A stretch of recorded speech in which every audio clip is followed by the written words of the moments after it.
back, Terps and friends. Tonight is a very special night. Our Terps Academy League of Legends team will be competing in the PlayVS Ranked Championship tonight. My name is Kevin. My name is Nathan, and we're absolutely thrilled to be in the studio tonight. I hope you're all just as hyped as we are to watch some exciting, exhilarating League of Legends gameplay. That's right, Nathan. We've got a lot to cover in our pre-show, including a brief review of how the game works and an interview with our Academy team's coach, Neko Nanchan, and Academy team support, Kelly. But before we get into the action, let's go over the rules of your typical League of Legends tournament match. If you've never played the game before, League is a MOBA, also known as a multiplayer online battle arena. 5 players on each team battle it out on Summoner's Rift. There's monsters in the jungle, minions in the lanes, and turrets to be destroyed. Victory is achieved upon destroying the opposing team's nexus. That's right, Nathan. Tonight, our Terps will be battling up against the College of New Jersey for the PlayVS Ranked Championship. Going into this finals match, TCNJ are the #1 seed, while our UMD Terps are the 48 seed. Our Terps may be the underdogs tonight, but they've been on a hot streak this playoff run. So now that you know what's happening tonight, let's watch some clips from the Academy team last time they were in studio. Pika is still going. He wants to get to Sejuani. I don't know if he knows if Renekton is there for his support yet. It looked like he doesn't. Does not get enough damage on Sejuani, but does push him out. Gives Z a little bit of time to breathe on the Gwen to get out safely.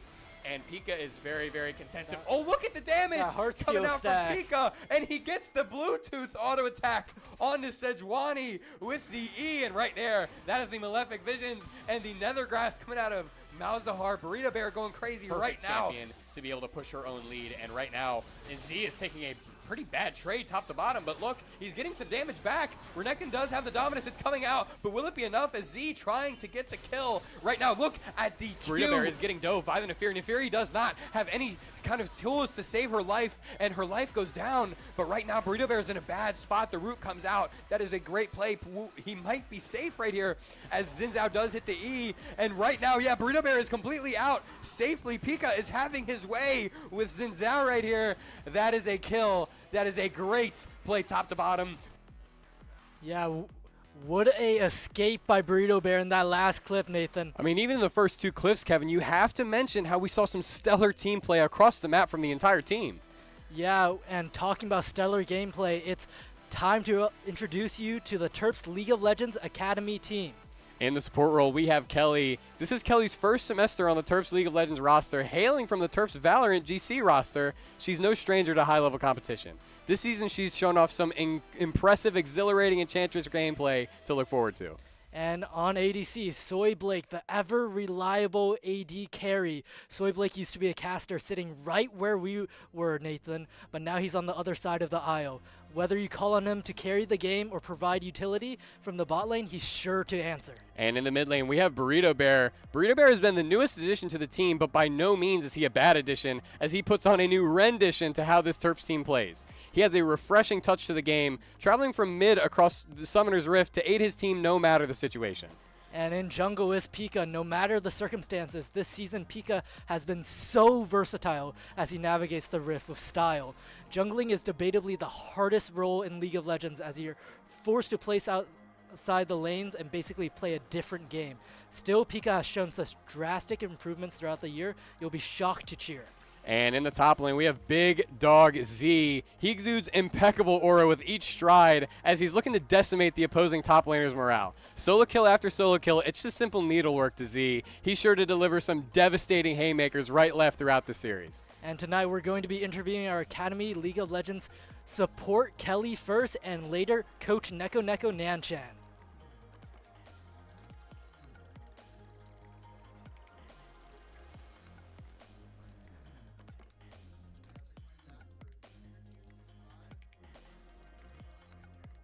How are you feeling tonight, Kelly? How you doing? Hello, I'm good. I'm feeling pretty excited. You know, we just got done with our team dinner, and almost all of the academy and some of the premier players showed up, and other very important members of the league community showed up. So I'm really hyped, and I'm pretty excited for our match tonight. That's good to hear. Going into the start of the semester, what were your expectations for the team? Do you expect to come all the way to the grand final championship? Honestly, I was a bit nervous coming in. I didn't know anyone on the team, And so I was kind of just on my own getting to know everyone, but everyone is so really nice and welcoming into the team. So it's really fun. I didn't expect to come this far, honestly. I feel like we've all grown a lot as players, and so I'm pretty excited to see the outcome of today's match. Yeah, it's definitely going to be an exciting match. What do you think was so crucial to your team's success this season? Honestly, I think a big part of it was just like becoming closer together just as regular friends, even outside of the game. I think that's something that's really important.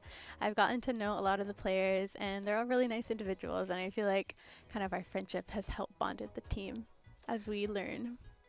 That's good to hear. So, do you have any words of encouragement before you get into the final? Any words of encouragement? I mean, good luck, have fun to both teams, but I think the Terps are going to roll tonight. All right, thank you so much for having this interview with us. No problem.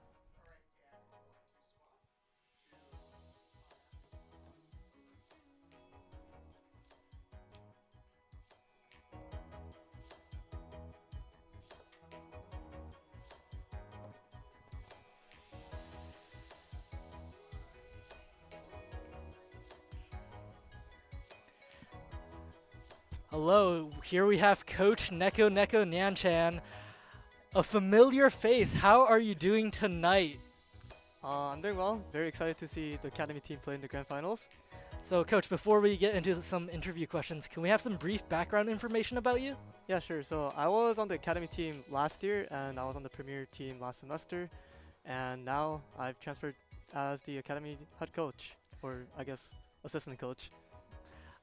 So how have you transferred your experience as a player into coaching? Do you think it's a different perspective, or are you getting something new from coaching? Oh yeah, it's a very new experience. Like when I'm playing the game, like I'm only looking from my perspective, right? Which was usually mid lane. But like when I'm coaching, I'm usually put in the spectator role. So I get to like see the entire map, and like people talk about like when like mid lane, like you gotta like look at every single map, like you gotta look around the map and stuff. But like actually being able to do that like physically is like a very new experience. Definitely. How has it been seeing the improvement and growth of the team throughout the season? They've been improving a lot. I think the main thing that we focused on was talking to each other, and I think the results have shown for themselves, like during Grand Finals today. So, yeah. Yeah. If there's one thing you want your basically players to look out for, what do you want them to remember before heading into this game? Something that we've always said every scrim: talk to each other more and have fun. Yeah, and can you give some words of encouragement before we head into this game?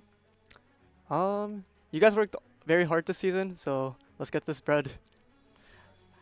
Okay, thank you for the interview, and that concludes our pre-show of this League of Legends match. We hope you're as hyped as we are to get into the grand final. I think by the end of the season, like now, we play together, everyone kind of jokes around a little bit more and kind of shines their natural ray. We're excited just to see them play better as well. With the middle school program, the best part has been seeing the moments of teamwork where the middle schoolers really seem to get the game, and so that's when you can see they're starting to get a little bit hooked on how esports can be so fun. Off game, or will Red turn things around?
Hello, everybody. We're excited. We're hyped up. This is exhilarating stuff tonight, Kevin. We got the grand finals for Academy. How are you feeling? What are you thinking? I am feeling great tonight, Nathan. We're in studio. We had Premier players. We had Bread, Lyrax, Zero Domain. Everybody just coming into the studio trying to support the Academy players. Yeah, man. We had that team dinner like Kelly was talking about. We had that team dinner. Basically, everybody was there. We had a really good time, and it kind of goes to show the bond that esports can kind of bring. That's why these programs are so important, you know what I mean? It's like we have this going, and everyone gets together, has a good time, and, you know, it's for something good. It's for something meaningful to the people, and I think that's beautiful. Yeah, definitely. Like, at the start of the semester, at the start of this year even maybe, I didn't expect to get so close to everybody in studio, from our broadcasting director and assistants to our players. Everybody is just so, you know, funny, so humorous, and so talented.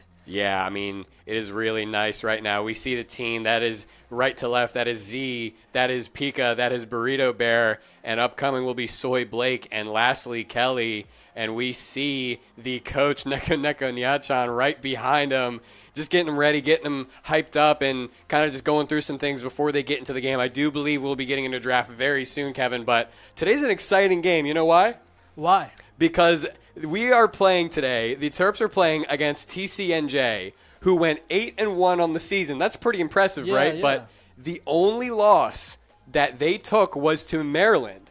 So for them today, it's a salty run back. But for us, for the Maryland fans here, it's about proving that game wasn't a fluke. It's about proving that we are the best in the region and winning grand finals. I think that's sick. Yeah, first seed versus our Terps 48th seed. It is a underdog story, but we are giant slayers right here in the studio, Nathan. So what are you looking forward to? Draft-wise, game-wise, what do you think our players need to keep in mind? For me personally, I'm just excited to get into the game, period, man. We've had a lot going on today with that dinner. We've been all in the studio. Typically, us casters and the team manager will get here a little bit earlier than everybody, but everybody came at the same time that we did. So, I mean, yeah, we're all excited. Everybody's hyped up. It was a big day. It's a very big day for community around here, and I'm really, really excited. Again, we have the team here. They're locked in. They're hyped up. And, I mean, what are you excited to see? As we see draft starting, and TCNJ are already banning out that Varus. I just want to see 3 winning lanes for Christmas for my finals. I pet Testudo all day today, Nathan. I'm trying to get some luck for our team. But you know what Z said to us before this game? What did he say? He said, I don't need to pet Testudo. We don't need luck because we're going to win this. That is true.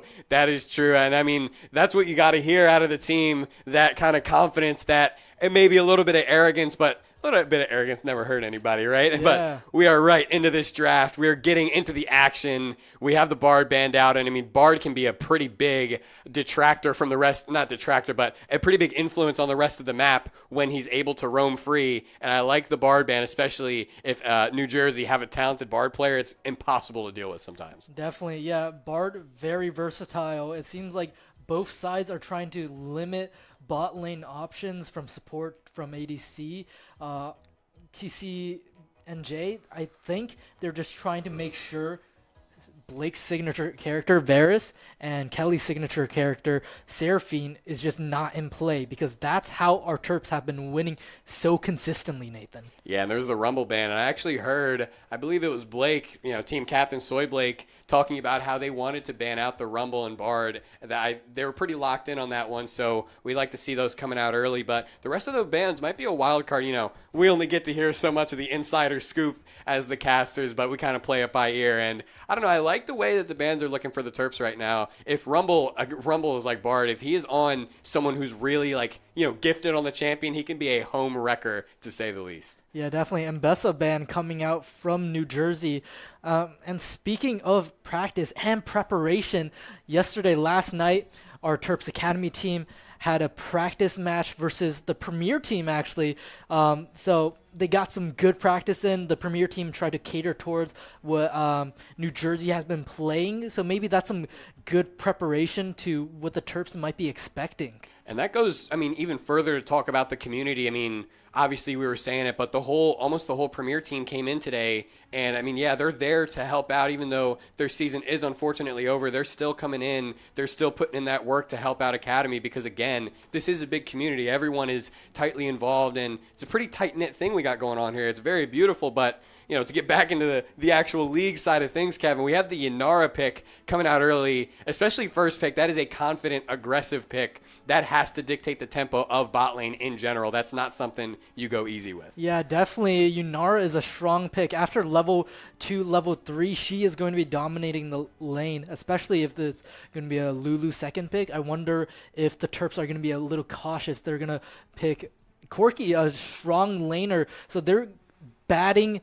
they're going strong off the bat right now, Nathan. Yeah, off rip. And we know here in the studio, we know that Corki is Soy Blake's one of his signature picks, obviously next to the Varus. It did get banned out, though. But that's exciting, getting that Corki into the first game. I mean, exciting stuff. And there's the Pantheon. I think I saw Pika on that Pantheon last night, and I'm really excited to see it again. I remember last semester, Pantheon was such a meta pick. And, Pika used to play it on the Premier team, and he was it seemed like he was everywhere with the pick, with the global, with the stun. He could do about anything. Yeah, it's exciting. It's an exciting champion, honestly. He's very, very strong early. I think, what a call, Kevin. Look at that. Lulu's second pick. I like the way that you're thinking right now. But yeah, Pantheon is just he's a really interesting character because you have to play him a certain way. But, I mean, he has his strengths, obviously. He's very, very strong early game. Maybe falls off a little bit, but by the end of the game has infinite armor penetration, has so much damage. He's a CC bot as well. A really, really powerful, potent pick as long as they play around it right. Yeah, you love to see Pika on these versatile picks like Pantheon because he can tank, he can do damage, he can do everything. One of his signature picks that was just picked by New Jersey is Wukong, that versatile character like a Jarvan Xin Zhao even. But I think the Terps should respond back with a strong bot lane support pick. I would look forward to a Nico, but a signature pick from Kelly this season has been the Karma, but I don't quite know if that is the correct pick into this Yanara Lulu. You might want some more enchanting, like Nami even. I like Nami here, and honestly, if I had to guess the champion there, I would have said Nami. We know that's another one of her signature champions. She's very, very good on it, and she pretty often performs as well. So I like the pick, and honestly, sometimes it's not even all about the comp, but it's about the comfort, right? Yeah. Obviously, we have Soy Blake on the Corki. That's one of his top played champs. We have Kelly on the Nami. That's one of her most played champs. So, I mean, the comp is important, and I don't think that there's any comp problems, but you can tell that the comfort is always going to be important as well. Yeah, definitely. I want to see some, stable picks come out for Burrito Bear because he is that anchor in the mid lane. You put him on Annie, you put him on Malzahar. These clear waves basically get ahead in lane, and he can affect the map so brilliantly. But I think that's what the Terps are trying to cater towards, trying to make the mid lane comfortable, banning out Orianna for Burrito Bear. Yeah, Orianna's a really potent pick. No matter the game, no matter the player, she's going to have some usability. She's very, very strong with her ultimate shockwave. So I like the ban, especially because I don't know if I've really seen him on the Orianna. So getting it out of the way, getting it out of the game is a really, really good idea for Maryland. But, I mean, last ban coming out, what are you expecting to see in the mid and top lane? I think you can never count Z out with a great Darius angle or even a Gwen. They're lacking AP right now unless, in the mid lane it's going to be reliant on Burrito Bear to pick a AP caster. But you could always see, Galio come out from Burrito Bear. And that's the Syndra ban. Obviously, they know top and mid are the last two picks there, Kevin. So just banning out extra champions. And that is the Victor coming out for Burrito Bear. I really like that pick, especially into Wukong. He's kind of going to be in the middle of everything. So if you can find a good Victor W, we all know my own problems with that ability. But you can find a good Victor W. You can use that Q for the movement speed. You can get away maybe. And I like that pick coming out here. It's going to really depend on these last two picks for New Jersey, though.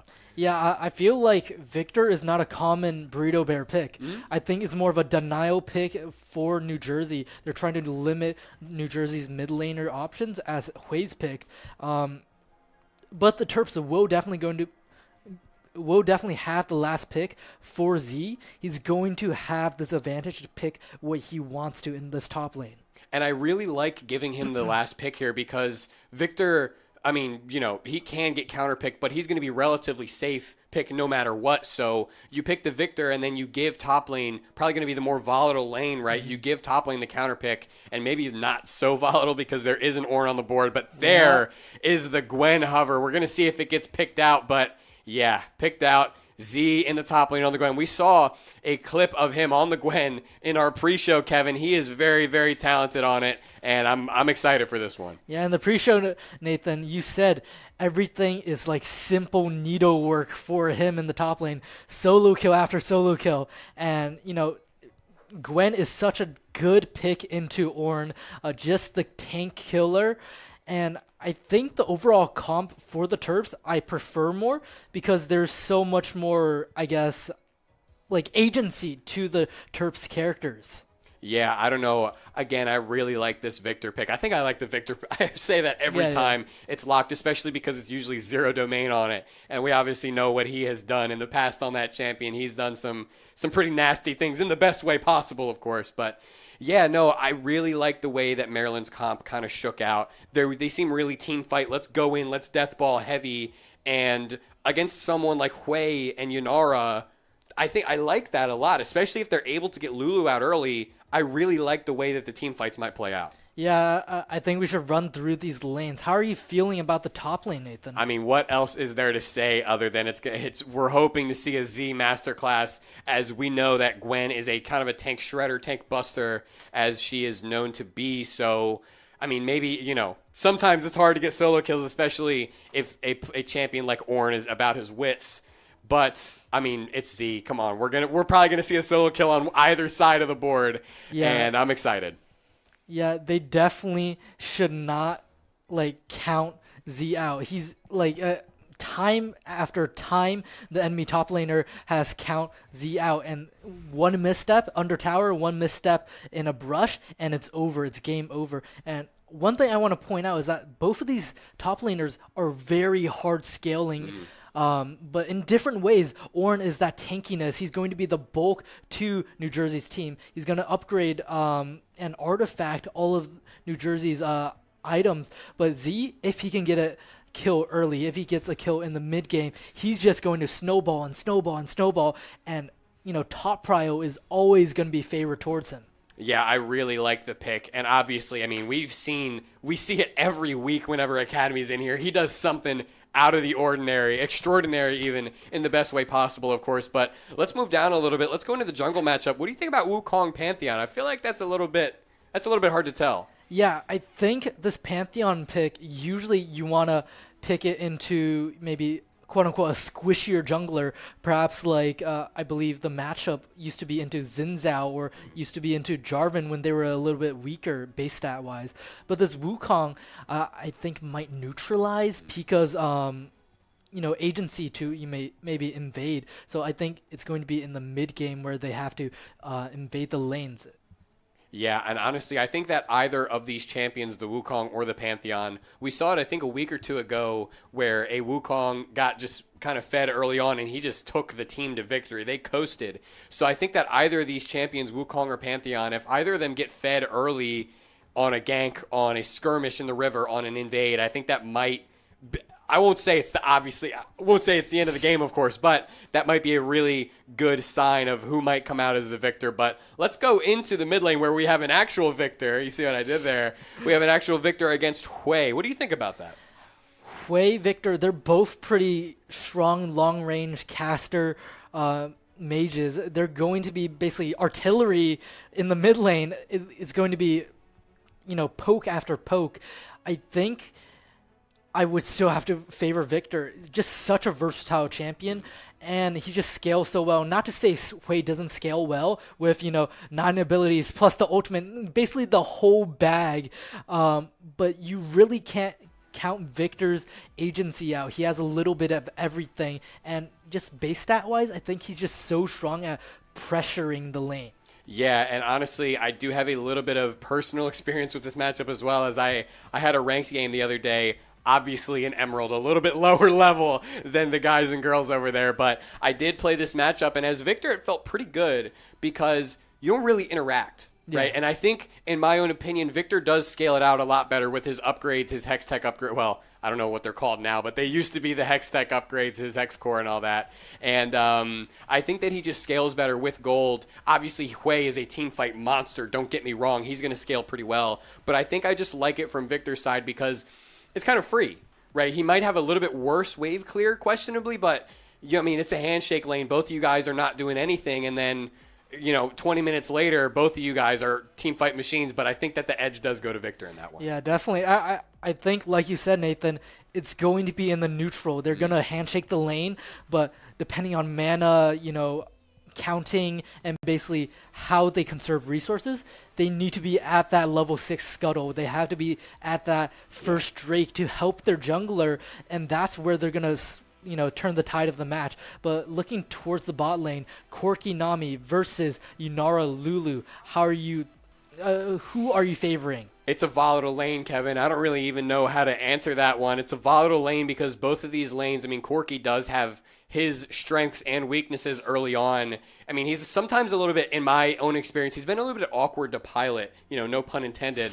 He's a little bit awkward to pilot in that early game because he does have a lot of damage out of nowhere, but it's a little bit conditional. It's kind of hard to access sometimes. But, I mean, obviously it's Soy Blake on it. You got to factor that into the equation. It's him on that Corki and Kelly on the Nami. Obviously, they're a volatile duo, but, I mean, Yunara Lulu is just as deadly. Yeah, I think an important thing is to see how these level 1, level 2 engages go. Because before level 3, in my opinion, and from some of my friends that play ADC, Yunara is a little bit useless, a little bit weak before that level 3 power spike. That's when she gets really strong with all of her abilities unlocked. So I think we got to see mid-brush control with the control wards coming out, and we got to see some, how fast Blake is going to push this wave, or if he's going to let it push into him. Yeah, I mean, there's a lot to go over in the bot lane, obviously. Once again, they're going to know better than we will here in the casting booth, Kevin. But yeah, there's so many dynamics that can go into each lane, honestly. Like, top lane, it's not just a 100-0 from Z on the Gwen. Obviously, we might see that, but it's not always that easy, especially once you get to this higher level of play where these players have different ways, different methods of going about these matchups. They know what they're doing pretty well. So it's not always so cut and dry as the matchups, but, I mean, again, so many dynamics, so many different things can happen, go wrong, go right for either side. So, I mean, Grand Finals is maybe not the time to limit test, but it's time to put everything they've learned and grown with, to the test, right? So yeah, I'm excited for this one. I love the way you put it. Even though they shouldn't limit test, they should be, reaching their limits. They should be putting everything on the line because this is for the chip. This is for all of the marbles, the last biscuit, basically. And you want to see movement across the map. That team chemistry we've seen week after week. I think we want to see Drake stacking. That has been the name of the game in so many past games. Such decisive games because you get that first 2 Drakes. You're allowed to, play the mid game a little safer, pull back a little, and give up 2 Drakes, and then, finish off with the soul. But also, 20 minutes, Baron is so fast, and both sides have so much damage. You want to look out for the 50-50. Do you take soul point? Do you take soul, or do you go for Baron?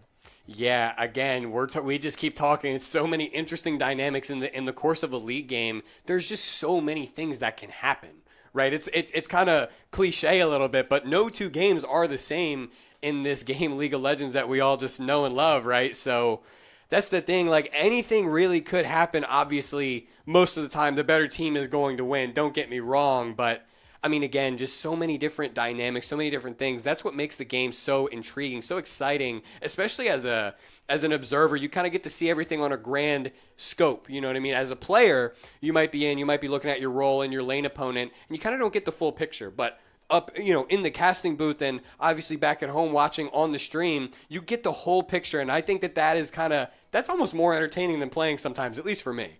Yeah, definitely. It's like what Coach Neko said. When you're a player, you only focus on your lane. You only focus on the things around your environment. But once he turned into coach, he had to consider map positioning, what everybody was doing, and the conditions on the map. What conditions do they have from ultimates, from HP bars from your bot lane to your top lane maybe, and what objectives, how much vision you have going into that like Drake pick pit maybe. Yeah, I mean, even just the basic spells, Kevin. Sometimes, I mean, one of the biggest things that people advise new junglers on is to watch the lanes. And if you're going to gank, watch the lane like a hawk, right? Because even having one basic ability down can completely swing a fight, can swing a game. So, I mean, again, just these little things that all combined together. League of Legends is honestly, when it comes down to it, it is a game of common sense. But having common sense at all times and in every aspect, every regard, for 40 minutes plus sometimes can be a bit much, right? So you don't want to go on autopilot. You want to always be about your wits, like I said earlier. And I mean, just exciting stuff, man. And we are getting into the game very, very soon. There's only so much that we can say before a game, Kevin. There's only so much suspense we can build. But I mean, let's get into it, man. Yeah, definitely. And I was just looking at the overall team comps, and I just want to say I do have a little small area of concern. Yes, the Terps might have a lot of agency. They have a lot of pressure with that gank ability of Pantheon. That's a point-and-click W as we head into the Summoner's Rift.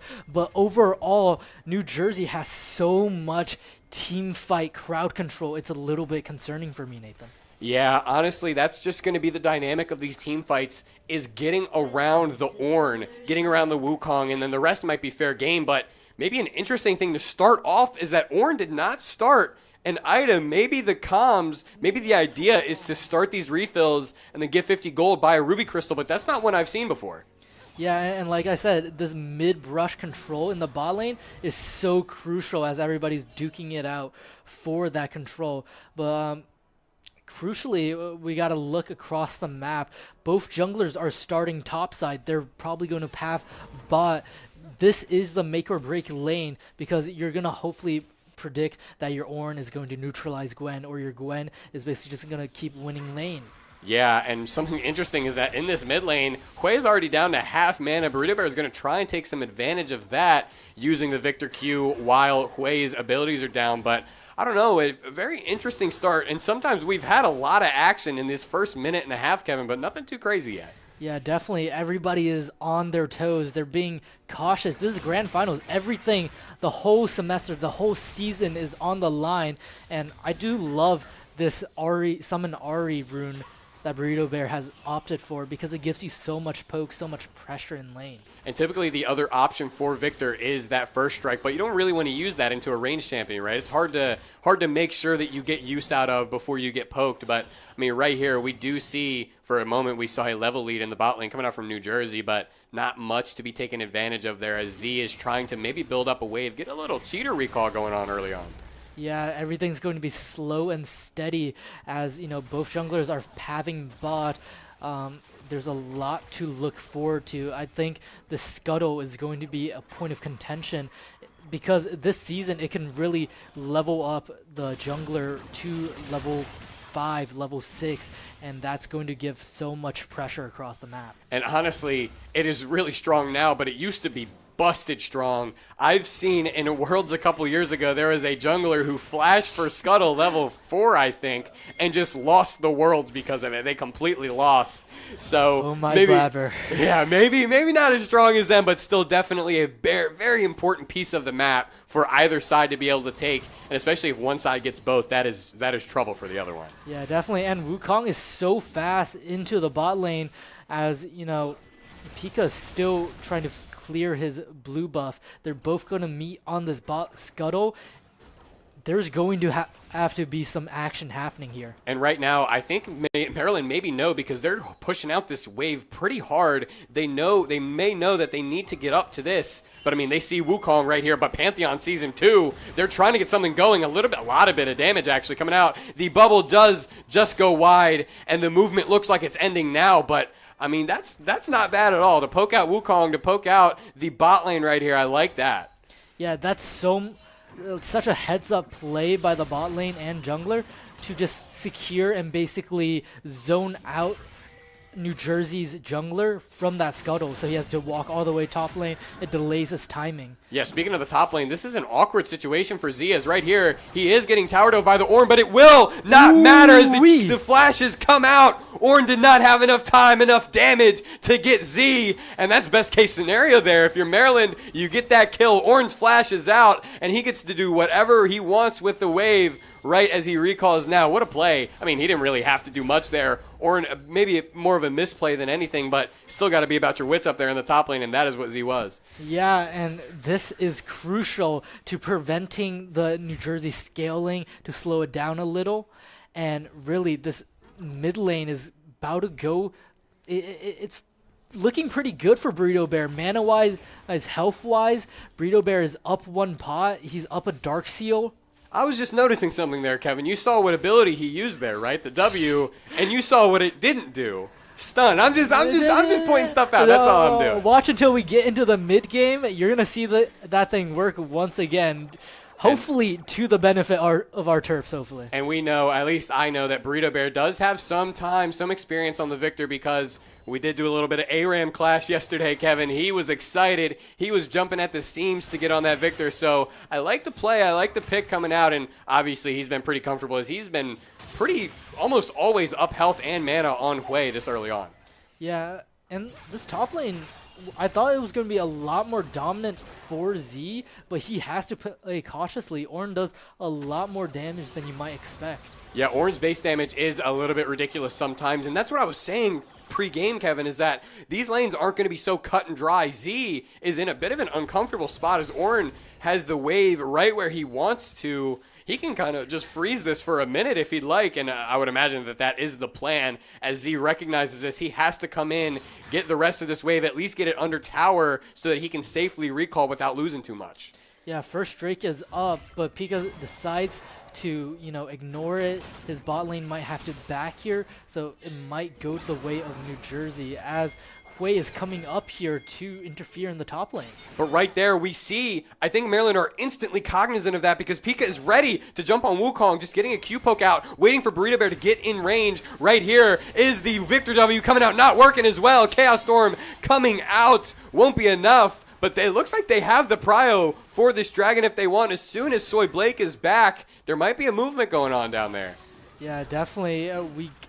This scuttle is going to give level 6 to Pika, I believe, and that's going to give him a lot of movement with that Grand Starfall. They can start on this Drake with no hesitance. Another underrated piece of the Pantheon Ultimate Grand Starfall is that it does provide, I believe, level 1, a flat 15% armor penetration, Kevin. So it's not just that. He did get a pretty important stat boost right there by leveling it up, but it looks like this is going to be a free one. Nobody looks like they're in the area. Smite it away, Pika, and that is Dragon 1 up to Maryland in Game 1 of Grand Finals. That's what you love to see.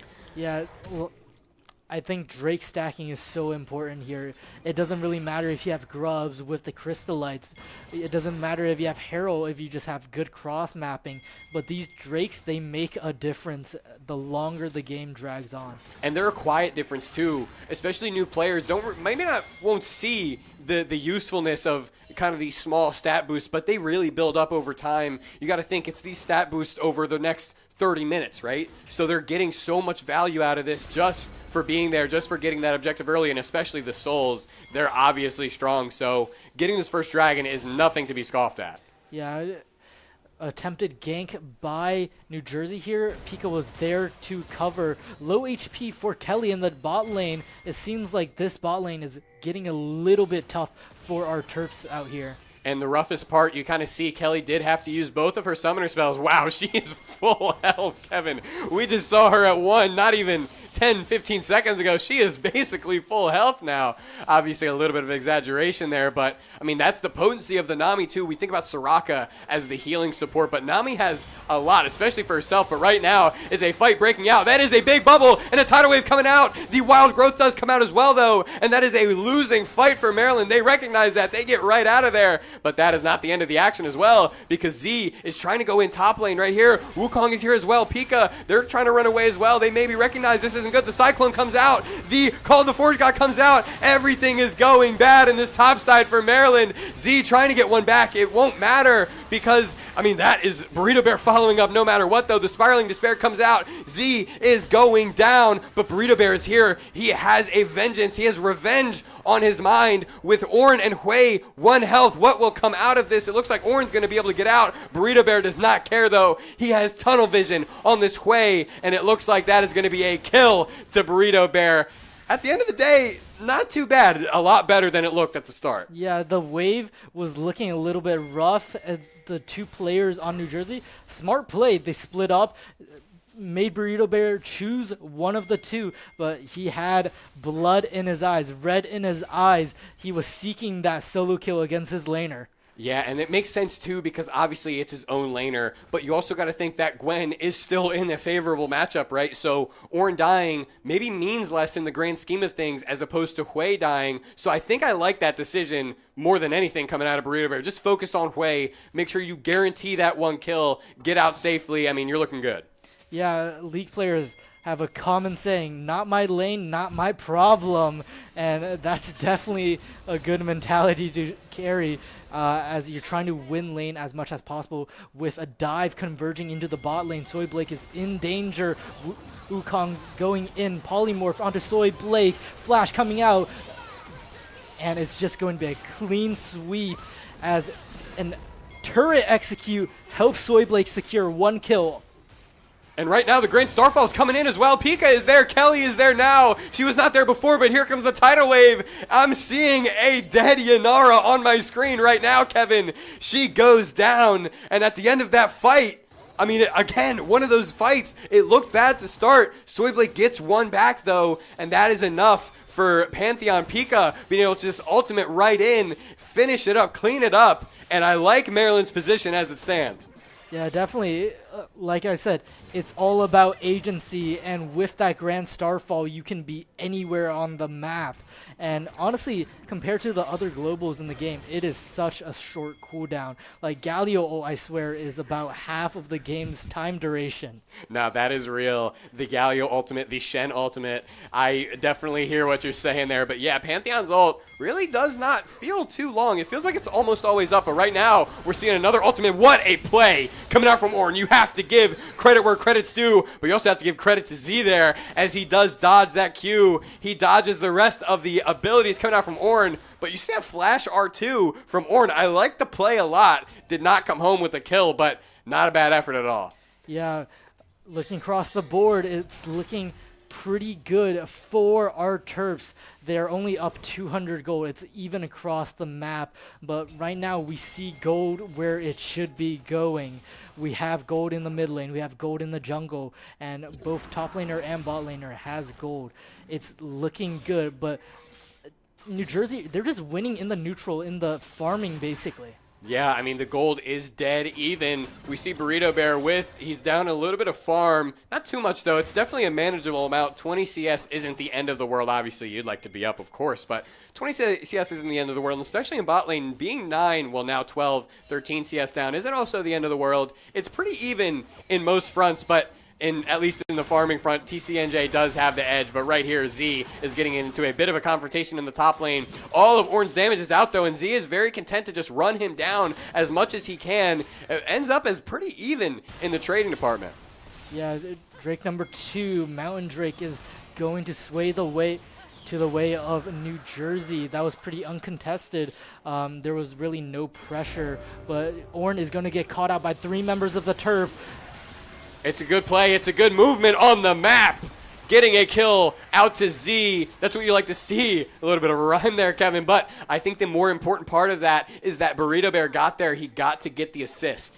That is going to give him so many stacks for his passive, which is right now basically all Burrito Bear is looking for is farm, and obviously you're going to get those stacks through farming. He gets that assist there, and I really like that play. Yeah, I think this is great macro movement by the Terps. They're really just looking across the board, trying to get active.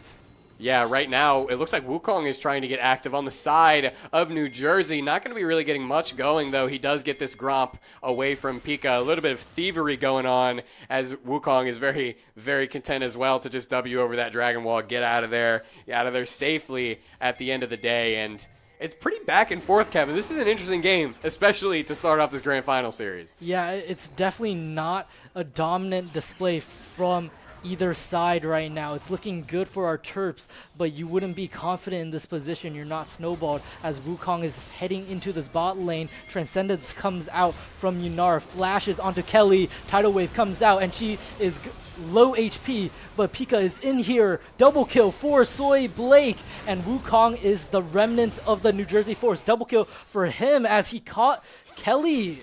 It does end up as a 3-for-2, though, and Pika down there in the bot lane, he's going to shove that wave in. That's a big, big swing for Maryland as New Jersey are going to miss all of that XP, all that gold. But look at mid lane. Burrito Bear almost getting something going for himself. He does force out the flash from Hui. And, I mean, again, like, we're kind of seeing this pressure across the map.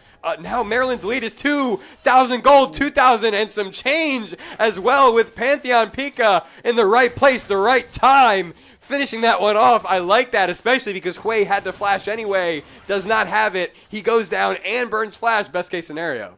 Yeah, and the Rift Herald is coming up. You love to see so much gold in your top side if you're swaying towards this Rift Herald capture. Kelly's also up here looking for a play. They're definitely going to be active as Z is right on the grub against Wukong.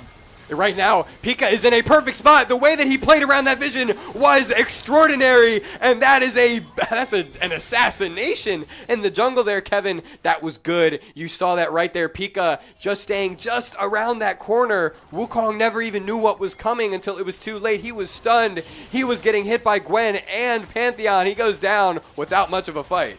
Yeah, this is such a brilliant lane swap by the Terps. The Rift Herald is up. They swap the bot lane with quests complete into the mid lane, and really there's nothing New Jersey can do. They seem to be one step behind. Yeah, and right there, yeah, we're saying the Rift Herald does go down. Pika has it in his possession, and wherever that goes, there's sure to be havoc as they're going to place it. They're going to try and make something, get something going out of it. Obviously, they have the lead, but that is no time to get complacent with it.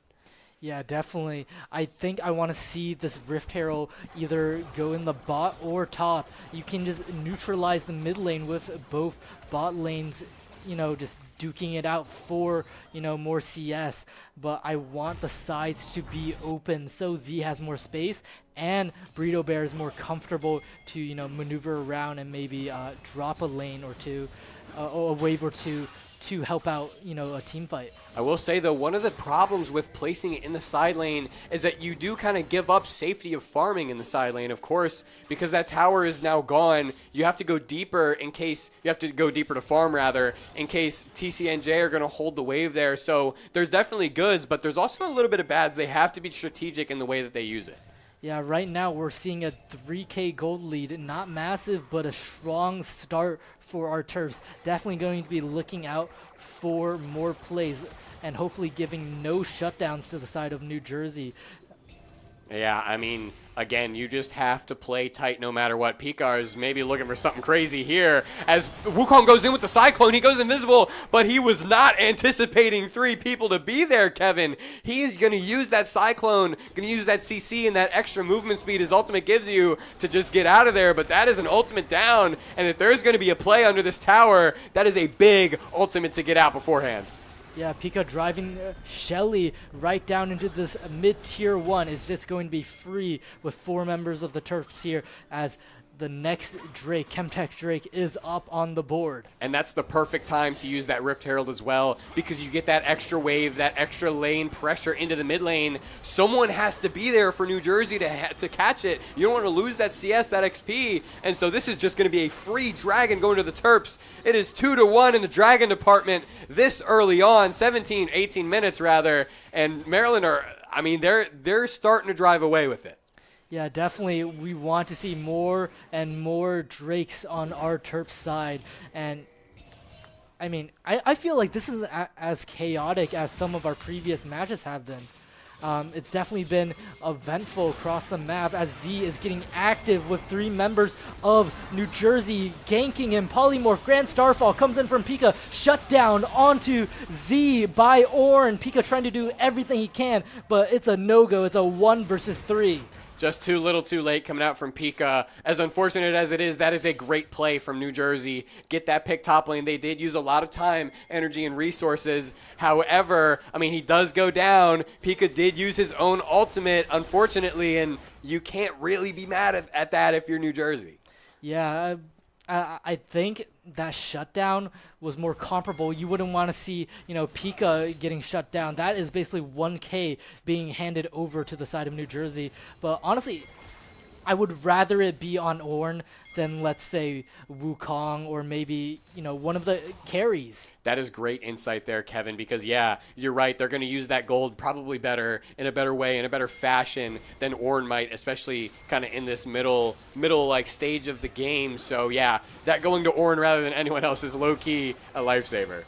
Yeah, I think...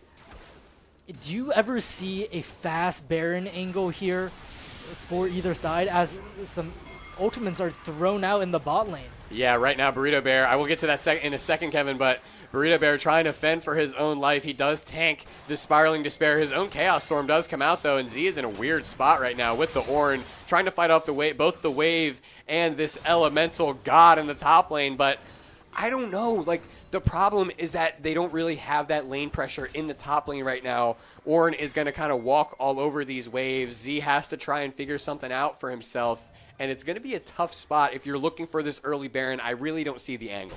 Yeah, it's very uncommon to see as Pika's getting Dobin under tower. Cyclone comes out, but Burrito Bear's right behind. Stun onto Wukong. Flash comes out from Burrito Bear. Kill for Burrito Bear as he is in pursuit of Hui. I mean, good play, man. Like, he was a little bit too late last time, but right there, Pika is there at the perfect time, and so is Burrito Bear. They get that pick, especially on Wukong, is an important one, because I do believe Pika is able to get a free, good timing reset now, get back to his camps, and Wukong, kind of missing that tempo, that timer, has to try and figure out how to reset back into his camps. Yeah, like I was going to say, Z, we don't see him losing, quote-unquote, losing lane this, like, we almost never see it happen, basically, Nathan, but it's usually very rare for Terps to not have this top lane pressure to go into a free Baron, maybe a bait into a fight, like turn fight. Yeah, but I mean, that's the thing. Z is kind of in a tough spot, especially Ornn has so much health right now that it doesn't really matter. He has the true damage because, I mean, Ornn's just going to tank it, right? And right now, Z is just in a weird spot in this game. He is going to have to try and scale it out, especially against this Ornn who's going to be volatile all game. So we'll be seeing him try to navigate this mid into late game. Yeah, dude, Pika's walking up right now, trying to look for something, trying to look for anything as Wukong matches his tempo. I think this is better off as a disengage for the Terps. Yeah, I don't think either side really wanted to engage there. Maybe Ornn does because he's getting a little bit overstepping, overzealous in the top lane. But yeah, the first time that the Victor W gravity field comes out, and it comes out in a big way as he gets the solo kill on the way. Good play. I mean, wow, look at that rhyme right there as well. Oh, my goodness. Gotta be to our favor, Nathan. We gotta glaze gravity field tonight. Yeah, it's beautiful stuff when that ability finally works, Kevin. And right now, Z's maybe getting a little bit back. This trade looks a lot better than his last few have, but nonetheless, there is going to be a bit of a skirmish maybe before this Dragon. Burrito Bear has a great position for this team fight. There's a teleport coming out, but it may be too late as it's in the middle of everybody.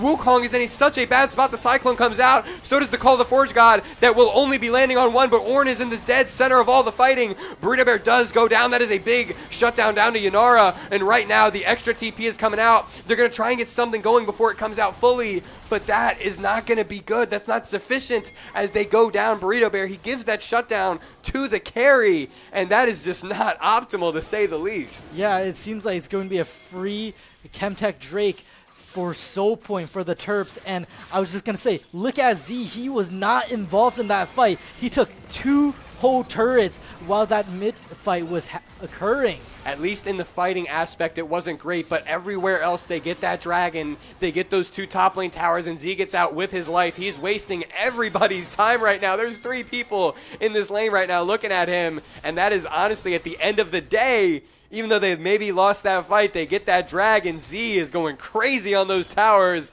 They get something back. That is the cross mapping we're used to. Yeah, you know what we call that in the League community? Bowson's Law. Absolutely. No death, no missing somewhere is bad as long as you get something back. Law of equal and opposite exchange or something like that, Kevin. We love to see it. But yeah, Maryland still up about 4,000 gold. They now have the 2 dragon difference on New Jersey. This game still looks really good, but you have to still finish it out. We've seen bigger leads than this get thrown by either side.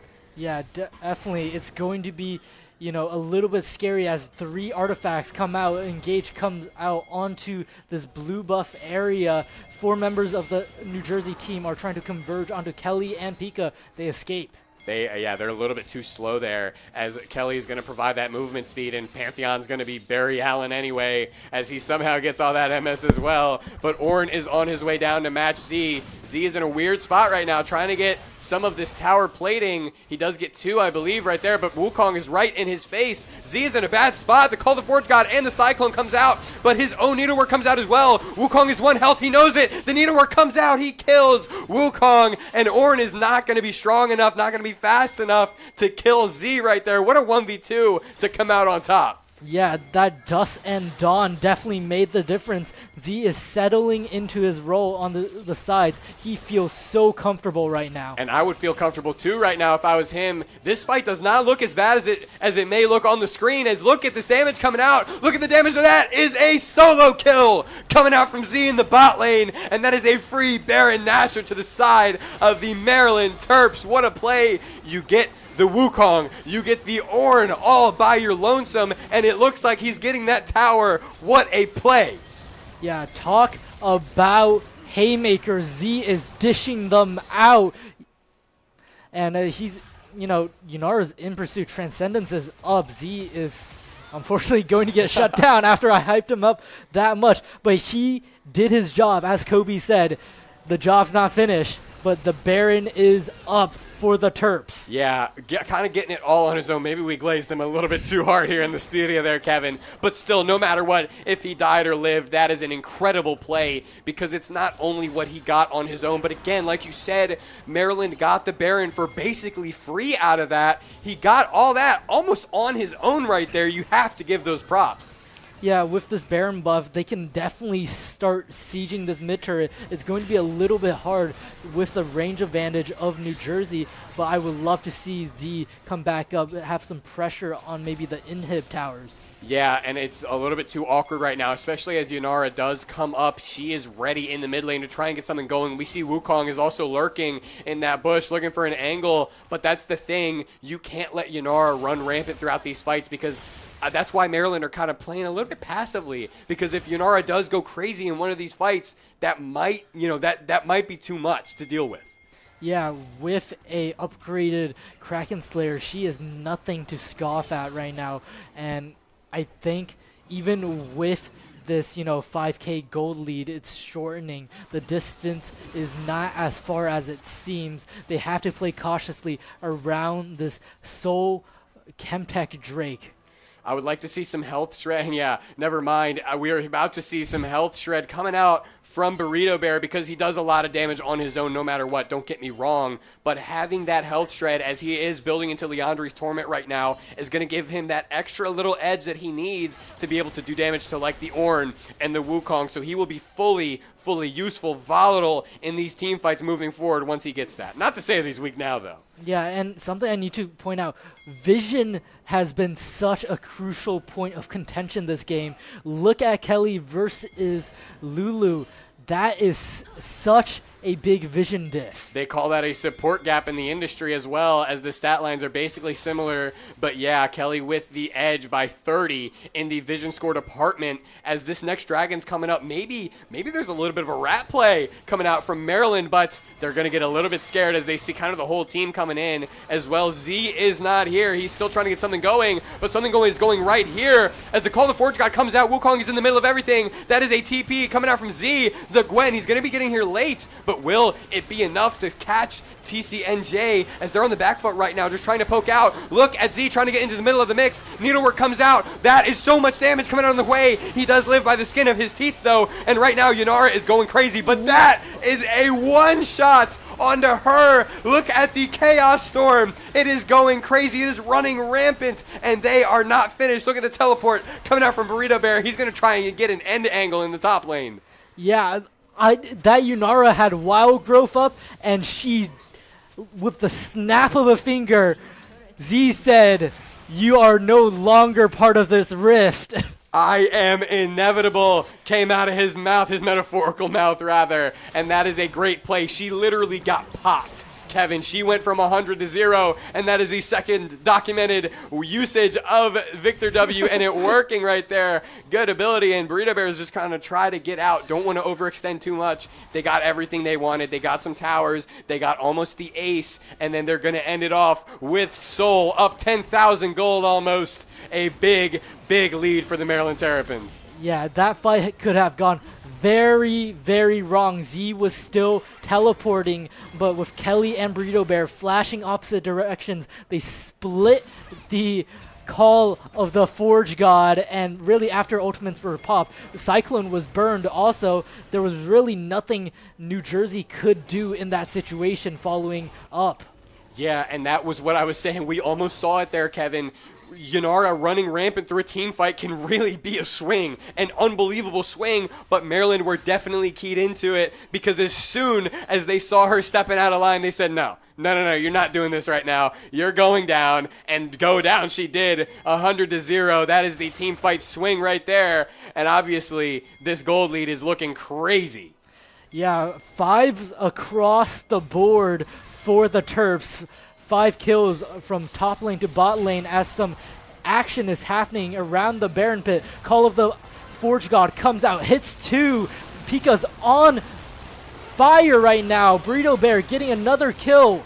Arcane Storm is coming out. Wild Growth on to Yunara, but no go. It's going to be a double kill for Burrito Bear. Triple kill for Burrito Bear. And boy, is that looking good for a Game 1 victory to the UMD Terps. What a play, top to bottom. NJ, New Jersey were just looking a little bit too out of position, and Maryland jumped. They pounced on the opportunity as they're pouncing on this opportunity to end the game. It looks like there's going to be no contention, Kevin, as that is, as you said, a Game 1 victory for Maryland Academy Esports League of Legends, whatever you want to say. What a game! 25 kills to 8, a ridiculous 14,000 gold lead, and they are wow. I'd expect a little bit of excitement, but they are staying so locked in there. Yeah, Coach Neko just spectating Burrito.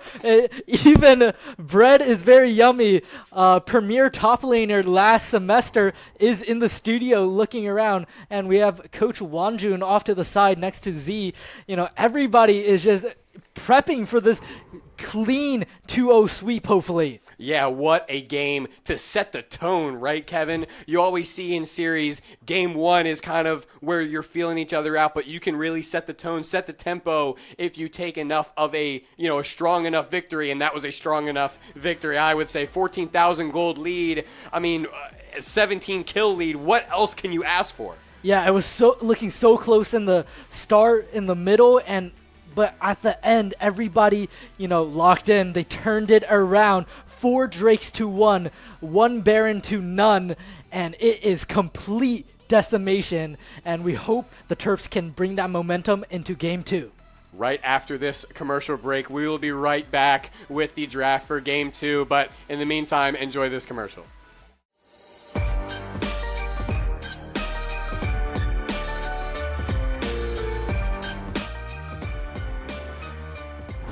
My name is Subin Kim, my in-game name is Carrots, and I'm the controller of this team.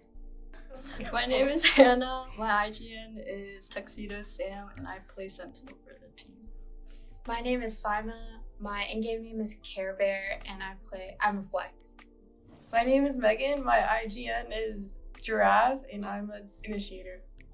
My name is Sophia, my IGN is Soap, and I'm an initiator. Hi everyone, I'm Ayush, my in-game name is Dusty Exo, and I'm the coach. For me, I think it was just really interesting to see like our names on like social media and like on a website. I'm just like, whoa, my name is on a website but so I think that was like the number one thing that kind of like just it brought the realization of like what kind of team I'm in, like what kind of position I'm in. Meeting them. It's like hard to make a woman and non-binary friends in Valorant, so it's just really nice that we have like a team specifically for that. The studio. Yeah. Oh, the studio. Oh, I didn't even know that existed. I didn't know that existed until like remember like when we first talked about the studio, I was like, what's that? When I first went to the room, I was like, oh, there's cameras and lighting. I'm just like, that's nice computer. Nice computer. So true. Winning. Yeah, winning. Oh, so true. W winning. Getting into that. Yeah, that. Yeah, I feel That like was pretty cool. Hey.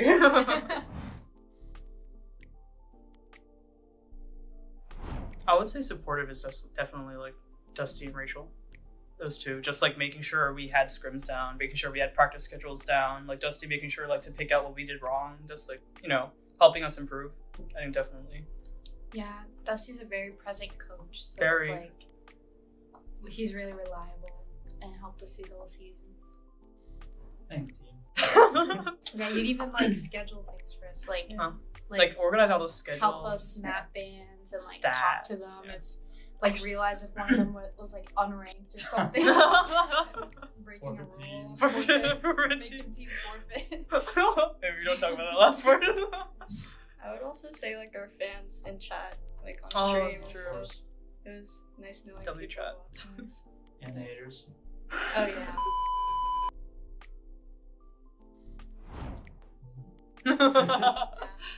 Improve in the higher division. Yeah, it is definitely more challenging because we're in a higher division now. But I think we could, like, with our coordination, I definitely think we could. We need to bring home another one of these.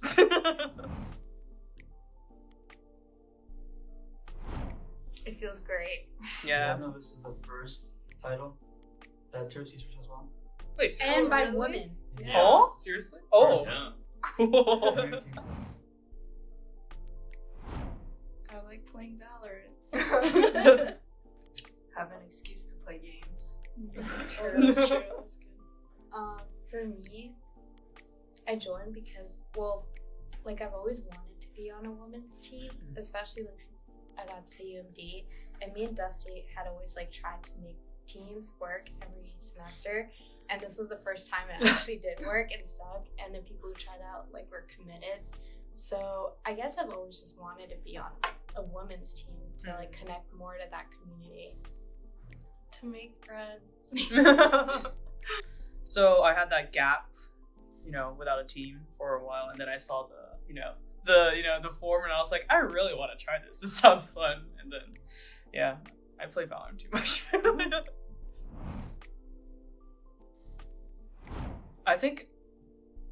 First of all, I did not imagine me being IGL when I first started, because I am, outside of my Lilac team, I am known as the no brain, only aim chamber in comp.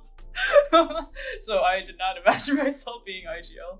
But like, I think it's like if there were some difficulties in the beginning because no one I wasn't used to giving out comms. I was just very confused.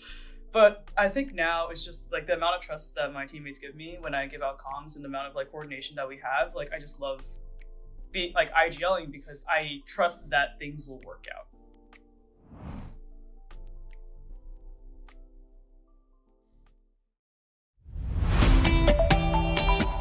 And I think by the end of the season, now we play together, everyone kind of jokes around a little bit more and kind of shines their natural ray. We're excited just to see them play better as well.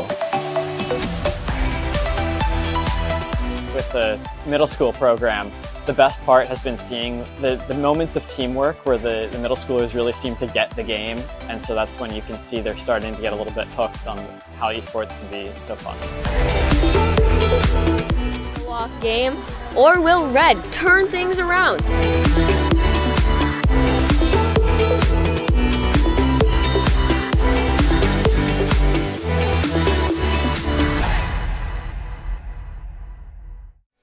Hello, everybody, and welcome back after maybe the most exciting game one that we could have asked for here in the studio, Kevin. I'm Nathan, and I mean, what a game one to start it off, to set the tempo, set the, just get it started here. Obviously going to be a best of 3 series, so the next game for Maryland will be the end if they win it. But I mean, what were you seeing in that game?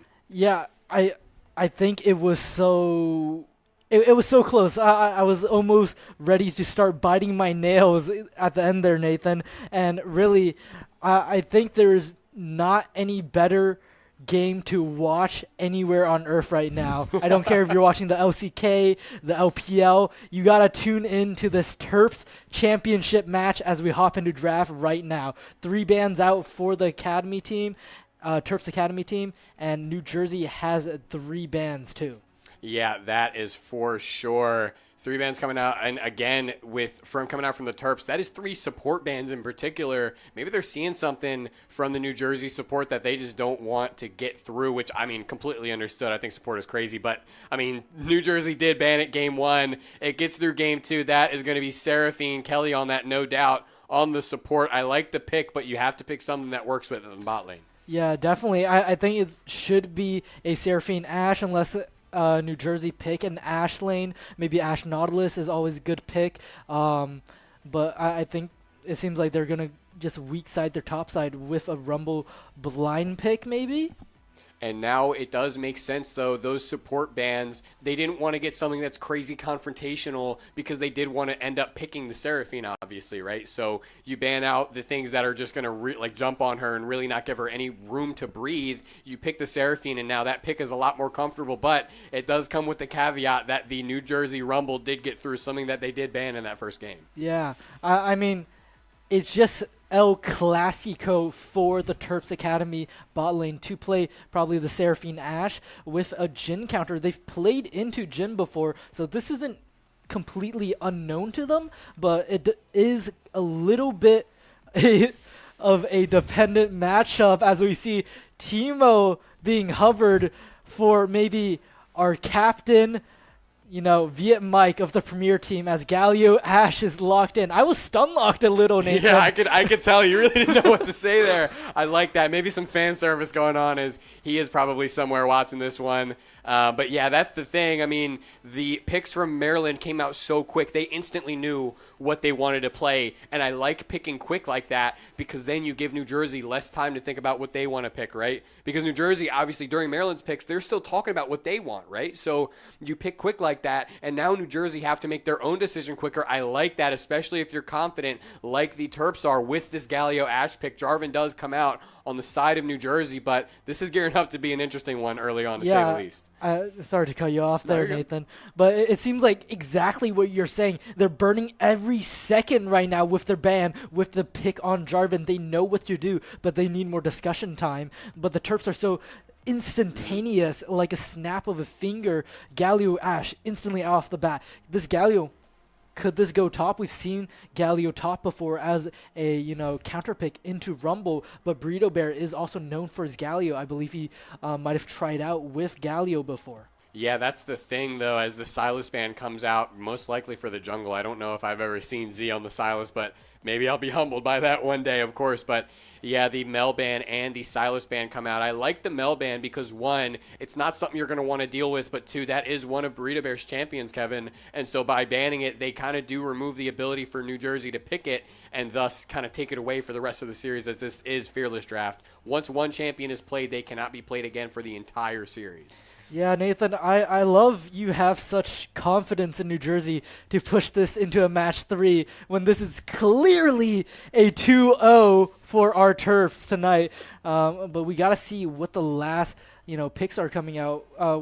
Signature pick from, Kelly. Karma is banned by the Terps just to deny New Jersey a little bit more, make this bot lane a little bit more insufferable. Yeah, for sure. Seraphine Ashe is not a lane that I would want to play against personally there, Kevin. But yeah, New Jersey is going to have to figure something out. And it looks like their solution are going to be trying to just go all in, get it going. And that's the Swain hover. No doubt more fan service coming out for Brent, or Bread is very yummy, rather, the former starting top laner for Premier. He is now the substitute, but I mean, he's always around. We just saw him in the studio kind of talking over the game after with Matthew, the other coach. And so, we have fun in here. I think that's the big takeaway there, Kevin. Yeah, I think the Terps, in big games like this, you don't really want to, quote-unquote, lock in. You don't want to make it feel like it's a different game, put all that pressure on yourself. I love that our Terps are having some fun. They're, keeping it easy, as Zinzao's picked for Pika, one of his signature picks. And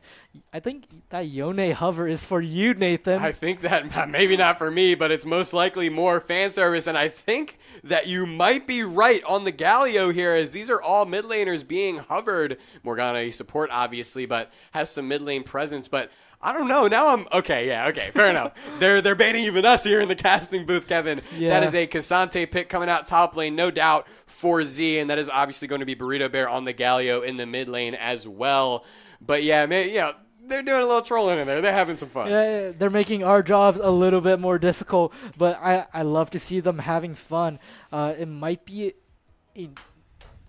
Is this a Rumble support and a Gnar top? I think maybe New Jersey are having their own little type of fun going on. Maybe. Don't get me wrong. Is this an Overcook? I don't know. It's Rumble in the mid lane, rather. That is going to be the pick into Galio, which maybe that is a later decision. Maybe they're choosing to flex that into the mid lane rather than, because it was most likely the top pick first, obviously, but choosing to flex that into the mid lane with Gnar in the top lane against Cassante. Cassante doesn't really have the greatest tools to deal with that, kind of staying on the brink, on the edge of his range, and then being able to jump right in, get that damage out. So probably some trickeration coming out from New Jersey in this draft.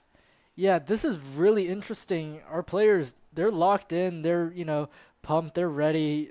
I mean, just look at their eyes. Coach is, looking about. He's basically spectating. There's only so much a coach can do once the players get into the game. But I do have a little bit of concern for the Terps, composition. They're so tanky. They have such a nice wall of tanks. But where is the damage? Yeah, it's a little bit rough, especially with that Rumble. If Rumble's allowed to, he's just going to get in and go crazy. You know what I mean? So that's going to be probably a big point of contention if I was looking at these drafts. That would be a big thing for me, is like we have to figure out what Rumble is doing. We have to keep him away from the rest of the team. We have to make sure he doesn't wreak havoc like we know that champion can do.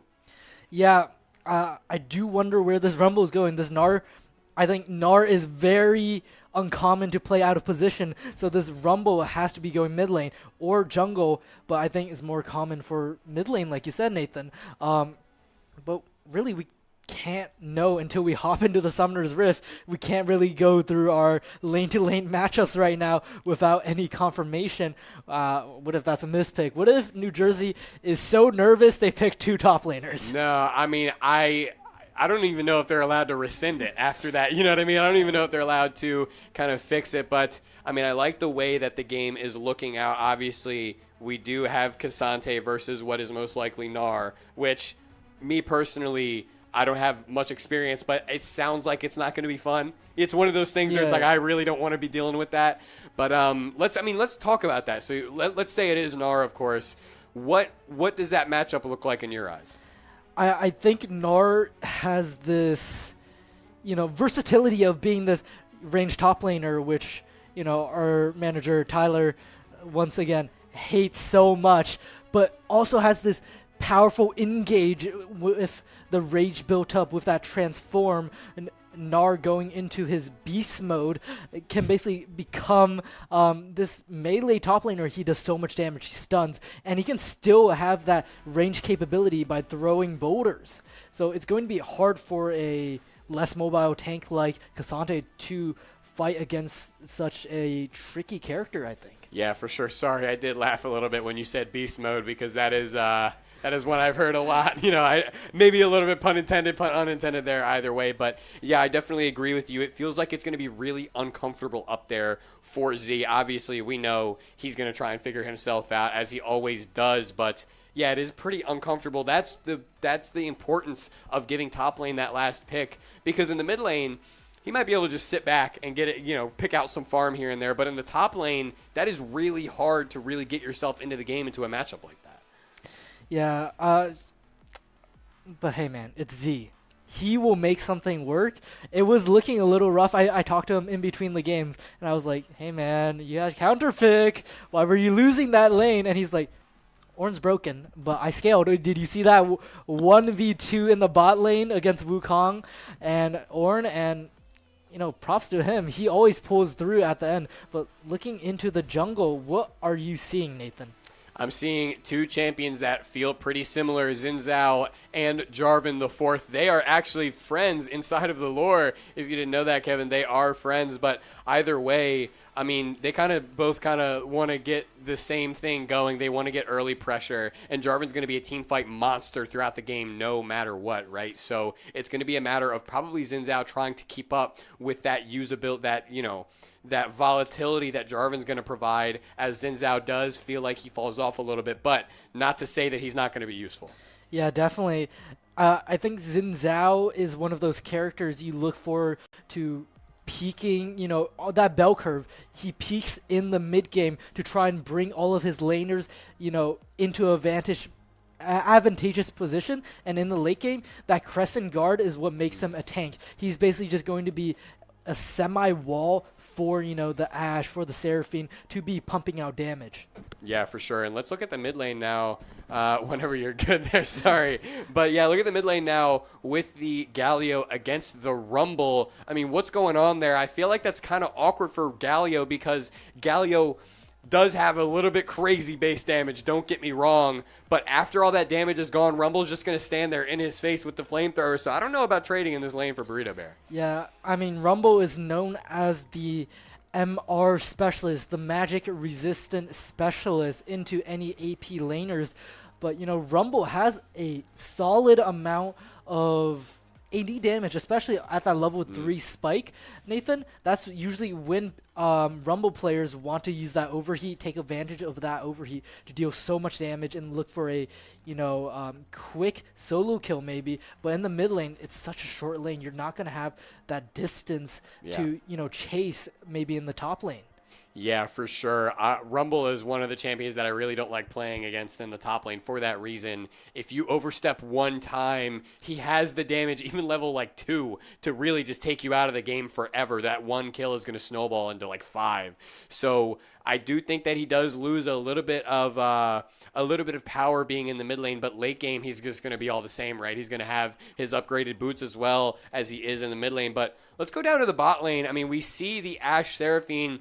They're going to do damage. They're going to have that utility, but I think they're more of that utility bot lane than anything. And against Jhin, Nautilus, they have to be careful, right? Yeah, definitely. I mean, Ashe Seraphine, range is never the name of the game. Utility, crowd control, stunning, slowing, that is the point of contention for them. But like I said, this is El Clasico for our bot lane. Soy Blake and Kelly have played it so many times. I think they could probably play this in their sleep.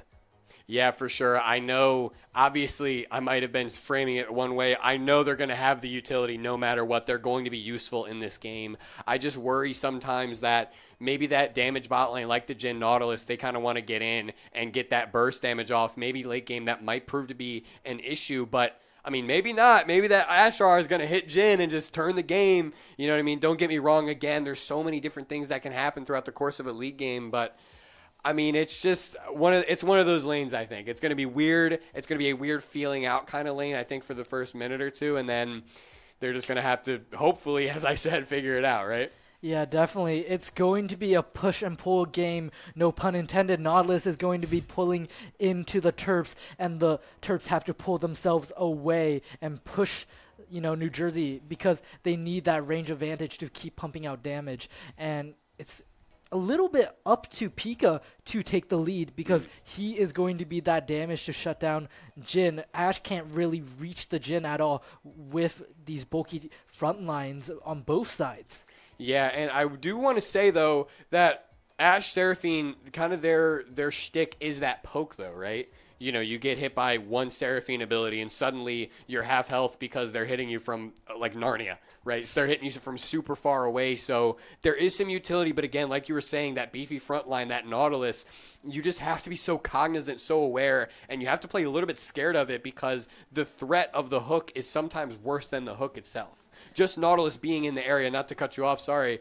Nautilus being in the area there might really, like, that is the detractor. That is the thing that's going to keep Maryland at bay, at least in lane, but they're going to be trying to get their licks in through poke anyway. Yeah, I wasn't going to say anything too big, but like you were saying, Nathan, as we're hopping into the Summoner's Rift, Nautilus, that depth charge is something to look out for because if, let's say, Nautilus aims for Soy Blake, it might have a little shockwave that, crowd controls all the front line, and that is so huge. Just even 0.1 of a second might change the whole game during a team fight. Yeah, for sure. And again, we're seeing some early shenanigans going on in the bot lane. They're going to get that mid bush control, but it looks a little bit scary for Kelly and Blake because, again, that hook comes out. Someone's probably dying at the end of it. So we do see, though, that the Jin took cleanse rather than a barrier or something of that nature. So he's going to be definitely prioritizing staying safe from the CC coming out from Blake and Kelly in the bot lane and from the rest of the team as well. Burrito Bear with the taunt and the rest, right? Yeah, I think this cleanse option is definitely the right play because usually if you're laning into, Ash Seraphine, you would also have an Enchantress of your own to try and match it, and that Enchantress would build Mikhail's Blessing, and that acts as another cleanse, but right now you don't have that safety, you don't have that barrier of, support, I guess. Yeah, and we can see, we were talking about this matchup, Kevin. Look at how unfortunate Z is feeling right now, how down in the dumps that this matchup is kind of putting him in. Obviously, Nar does kind of push this wave in, but it's a slow push. And if I had to guess, this would be a cheater recall. He's going to build up these 3 waves, first 3, and then on cannon wave, he's just going to recall, and it's going to be a free recall. He's already up 8 CS as it stands as well. Really, really awkward for Z start now. Yeah, and I want to point out the mid lane matchup. I think it is going to be a fast play on level 3 with Heat building up fast for Rumble. It's thankfully burned, but he took First Strike and Ignite. He is trying to win this lane against Burrito Bear. Yeah, for sure. And Burrito Bear is staying pretty strong. He is pretty healthy. He has wasted, maybe not wasted, he has used a lot of his mana, and that is one of the things with laning into Rumble is that he doesn't have mana. He does have this overheat feature, and look at the base damage coming out from Burrito Bear. That is a good fight timing to take against Rumble as he was overcharged, couldn't use any abilities. Unfortunate, but right now Z is trying to get something going. That's a decent trade, and he is full health, actually. Just the D-Shield passive is a little bit broken, Kevin. Yeah, with Doran's shield, your health is deceptive. You really just gotta, utilize the most of it, holding onto that pot and those biscuits until the very last moment. Yeah, and with the biscuits, you do want to try and wait until you're as low as health as you can safely pop it, Kevin, because you get more value out of it. The lower you are, you get missing health back from them. So that is part of the strategy with taking biscuits. And it's a good rune to take, especially into a Gnar. So much poke, so much going on. And right now, Pika's trying to maybe look for something in the bot lane, just puts a ward down and gets out. He wants to recall, get some tempo back into his top side. Maybe that top scuttle, rather. Yeah, I don't know if you saw that, Nathan, but Rumble left his lane to help Jarvan onto that bot scuttle. and it's going to be a double scuttle for Jarvan, and this is such a unfortunate position for Pika as top lane is suffering the consequences of range opposition right now. Yeah, again, you said it earlier. If we could have Tyler, human McManager, in here, he would be having a field day on the comms, on the cast about the range top and, you know, the consequences of that. But either way, yeah, Z is just in such a weird spot right now. He had that good trade earlier. He got some stuff going for himself, but he did end up using his health potion. As unfortunate as that is, Gnar has the advantage here. Maybe going to get this wave in and just try and recall. Yeah, he has to keep his trades short, and that is difficult because once you're hit by that Gnar Q, you're just basically slowed and you can't escape from the auto attacks. I mean, just look at that. Yeah, that was really scary. More scary than it should have been probably, Kevin. Maybe I was not thinking about the Cassante W and Z or Cassante E rather, the shield, but Z he is living that. And right there, look at the damage coming out from Burrito Bear. Not going to be enough to get anything super substantial, but that's a chunk of about a third of his health. Rumble finds the timing, though. Burrito Bear is in a weird spot. The Ignite comes out, but it does not matter. He is still alive, and Pika's here with the flash. He is not fast enough, though, and Rumble might live to tell the tale. He does not. He goes down. That's a 1-for-1. The flashes are traded from Pika and Rumble, and unfortunate as that is for Burrito Bear, it's an even trade. He's going to get his wave shoved out, and maybe not the end of the world. Honestly, I think I would take that deal, that trade basically, because Pika Zin's out. He lost double scuttle, and it was looking so dire for him as, you know, things are looking, you know, bleak in the jungle. That turnaround, that level up gets him on a somewhat even playing field with Jarvan. That is great insight there, and excuse my falsity a minute ago. He does not get his wave shoved out, but he actually rather gets it preserved. He comes back to lane, gets the wave as well, but again, a weird, just awkward trade with Rumble because it's so hard to win it, and Z's in a weird spot right now. He dodges the W, but there is more CC on the way. Meganar definitely, he does have his ultimate, and it's really awkward. Z is trying to go in. He catches him with the W. He's going to go all out right now. Gnar uses his ultimate. He misses the W, and right now, all Z needs is a lick, a speckle, a hair of damage. Not going to get it. Gnar has to burn the flash, though. He has to run away, recall, and that's a good trade coming out from Z. Yeah, I don't know if you saw that, but Gnar tried to predict flash, Z's, flash Q, but, you know, Z was so patient with that. He basically didn't fall for the bait, and we'd love to see a free summoner spell just go down just like that. Pretty much, and that is, I will say, though, that is the volatility of these ranged top laners, and look at Z. He is standing there, so much aura to just stand there, tank that damage. He still gets the recall off anyway. He does not care. Goes right back. Burrito Bear in a weird trade in the mid lane once again, kind of going down health. He does have to most likely recall here, maybe catch this next wave, but weird spot in the mid lane. But Z is getting something back in the top lane. That's what you have to see. Yeah, right now it seems to be, you know, honestly, it seems to be two losing lanes in top and mid, but really I want to see something happen across the map as First Straight goes to New Jersey. This is the stagnation that we hate to see, but hopefully the Terps have a game plan brewing up somewhere. Maybe they're brewing it up in the bot lane, as that is a lot of damage out onto the Nautilus. Jin trying to trade some health back. Soy Blake just dodging that Jin W like it's nothing there, Kevin. Good play. And that is a big chip, a big chunk off of Nautilus's health bar. They maybe are going to try and take advantage of this. That is a big slow coming out from Kelly. It looks like they're just trying to keep going in and out and in and out. As soon as they find a real spot, though, you can guarantee that Ashe ultimate will come out. But it looks like they're content to just shove that wave in and maybe get a recall off here. Yeah, I mean, I feel like that double scuttle take by New Jersey was so smart because Pika is now so focused on just clearing his camps that he really can't get involved in any lanes right now without being useless. I think grubbies are coming up right now, but really that's not going to be on Pika's, wish list or his bucket list of things to do. And I do believe we did miss it, but right there, look at Z going crazy, the all-out under the tower. That is so much damage coming out from the tower. He Q flashes as well. Meganar uses his ultimate. Will it be enough for Z to get in? No, it won't. Unfortunately, burns the flash, and it won't be enough to secure the kill. But yeah, these grubs are up. Maybe they're going to try and get something going off of it. Burrito Bear getting a trade going. Right now, Jarvan is here, though. He does have to back off. There are some happenings around the map right now. Yeah, I think we got to win these neutrals, but it seems like New Jersey, they're moving like a fortress with Nautilus going towards the grubs with Jarvan, and I think we have to basically stall out until the mid game. Yeah, and unfortunately, the grubs, as you aforementioned, are going to go to New Jersey. And again, they're not the end of the world, but if you can choose to have them or not, you're definitely going to take them, right? This is a good take, a good play coming out from New Jersey. They are currently up 2-0 on objectives as they did get that first dragon.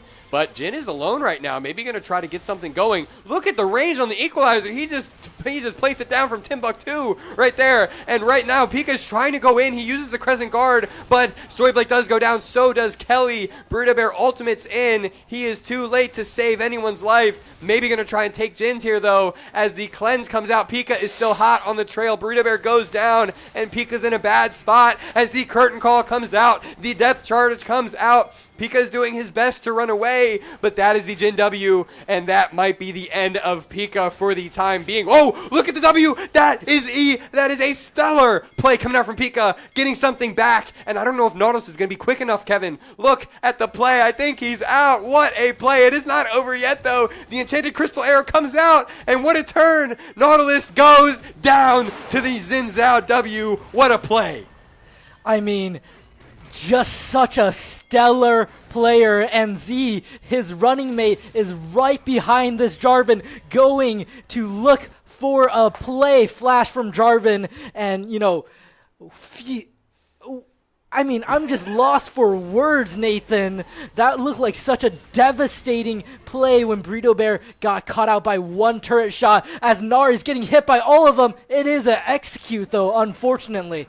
Kelly's here in the mid lane, maybe tried to get Rumble in a weird spot, in an uncomfortable spot. He is fast enough to get out, though. But yeah, like you were saying, like 3 or 4 times in that fight, it looked like it was going to end up as New Jersey on top of things, right? But somehow Pika just stayed in the fight. That Jarvan, or rather that Xin Zhao, sustained with his passive. Every 3 hits, he gets a burst of health, and he hits those Ws. He gets the dashes. Obviously, the ultimate coming in from Soy Blake, very, very good ultimate. Let's not underestimate that. Understate it, rather. But, it somehow ends up positive. It somehow ends up even at the very least. I mean, what can you even say? Yeah, I think you just have to say what a player Pika is, because if he were not in this game, if he were not in this match, it would be looking so dire for the Terps right now. But they have their path. They have that light at the end of the tunnel as another Drake spawns up. Yeah, and right now, it looks like Pika may be trying to get something going, but he does not know. He is standing directly on a ward from New Jersey, so New Jersey's just going to play it safe, right? They're going to get out, and maybe there's a timer for the Dragon here with Jin recalling. Jarvan is in the area, so it looks maybe a little uncomfortable, but, I don't know. Yeah, I think you have to wait until some items are up. Leandri's onto Rumble. Burrito Bear is still halfway there to that, what's the item again? I believe that would be Unending Despair or something like that, but that is not important right now as Pika's in the dead center. Look at the ultimate coming out from Galio, a hero's entrance. Burrito Bear's in the dead center. The Cataclysm comes out. Everyone is in the blender right now, and Z is too late to the party as he's going to be going down as well. That is pretty much, at the end of the day, going to be a 5-man wipe for New Jersey. Maybe Z's going to get out. I'm going to eat my words here a little bit. Z is trying his best to get out, and it looks like he maybe will. Nar trying to get in. All out coming out. Maybe going 1 for 1. Okay, he does go 1 for 1, but in the grand scheme of things, that's 5 for 2. Not the greatest thing, and especially as New Jersey is going to get this Dragon for free. Not what you want to see. Yeah, that was a 3 man encore by Kelly, but unfortunately that Jarvan Cataclysm caught too, and just following up, Gnar did so much damage with his sweeping ultimate, and it was just a no-go from there. That choke point really messed up that team fight for the Terps. Correct me if I'm wrong, Kevin, but I think that there was some synergy there because I believe that Jarvan used his ultimate as a wall for Gnar to ultimate them all into. That was a big stun, but right now, Rumble's in the blender himself. He's going to go down pretty much for nothing out of Burrito Bear and Pika. Good positioning, good spot for a gank, and just a bad death coming out from Rumble right there, especially as that wave gets shoved in. Jarvan's going to have to clean up the pieces, but I mean, you like to see that. Yeah, the only thing we can hope for is that this Rumble completely gets outscaled, because usually when you have a mage caster mid lane, you're looking forward to them. As an engage happens onto Soy Blake, Kelly coming out, cleanse from Jin. There's just so much damage. Death charge onto Soy Blake, and it goes to Nautilus. Kelly's airborne, and unfortunately she does not survive. Double kill for Nautilus, not the worst, but also not the best, especially with that wave state. And that's what I was saying pregame, Kevin, is you have to be so afraid of this Nautilus hook, because the Nautilus hook is just going to win you the fight, especially as Maryland are down a pretty decent amount of gold in the bot lane. I'd say you can't be getting hit by that, because that is just a death sentence, getting hit by it. As unfortunate as it is, it's a good play coming out from New Jersey. You just have to be cognizant of it going forward. Yeah, definitely, Nathan. I think scaling is the name of the game right now. You have to get Soy Blake back into the game. You have to get some damage onto the map, as Z is trying to get active all out to the tri-bush. I mean, he is just doing some work right now, but that Gnar is just so strong, and it's a kill to Gnar with some assistance by Jarvan. It's really rough, and Kelly's in a weird spot right now with 3 people looking at her, but she is going to be able to get out pretty safely. But yeah, I mean, Z maybe bit off a little bit more than he could chew. It was a great ultimate, don't get me wrong, but maybe you just have to try and get back under tower. You have to get yourself safe there, because Gnar is going to live long enough for Jarvan to get there to help. And that is what happened, as he did get there. So much damage, so much CC coming out. Z didn't really have an opportunity to get anything going after Jarvan showed up. Yeah, I think there needs to be an angle that the Terps have to find. They have to find a small crack in New Jersey's armor. They might be golden, but, gold tends to rust, Nathan. That is maybe scientifically accurate. I'd have to follow up with you on it. But I quite don't know. Either way, the curtain call coming out. Burrito Bear in a weird spot. Going to use the W, tanking that curtain call ultimate. He tanks the 4th shot, but that is a W coming out from Jin. Good flash, though, from Burrito Bear to dodge, to get away from that depth charge. And right now, Pika's on Jin, trying to get something going. The Burrito Bear ultimate does just barely go wide of Jin, and now it's really awkward as Rumble's here. They're going to be fighting back, though. Look at the damage coming out from Pika. Burrito Bear goes down, but will it matter as Pika is flashing in? He gets almost enough damage. He just kills the Jin, and that is a good play at the end of the day, going 1 for 2 in the bot lane. That really looked pretty much over at the end of that, right? Yeah, I mean, for 2 versus 3, you couldn't ask for much more. And Pika, he is a 1 versus 9 right now. I do have to say, he has to bring everybody back into this game. He is the man to watch out for in the second match. I mean, Soy Blake and Kelly in the mid lane, they were just poking Jarvan out. They were just getting an advantage in the mid lane. So it's nothing to blame them for, but that's really all they can do right now in this position. They need to somehow get a position, get a pick, hopefully with a crystallized arrow. I will say that that is a good play in the mid lane, because it gets the Jarvan flash out, and the Jarvan flash is very, very, very important, because you can rather EQ flash to get extra CC, and right now put that on the back burner. Burrito Bear is in a weird spot, going to be able to get out safely though, but yeah, Jarvan can rather EQ flash to guarantee a knockup, Kevin, or he can flash ult into the middle, and then he can combo that ultimate with Gnar's ultimate as well. The Mega Gnar, I don't even know what to call it. It's just his name with a bunch of A's, Kevin. But yeah, that combo is so devastating that if Jarvan's able to flash in and use it, it might be just wraps. You know what I mean? So getting that Jarvan flash out is so important. Yeah, this Gnar is just so pesky, and that Flash is definitely going to be the point of contention, as Chemtech Drake is once again back up on to the field.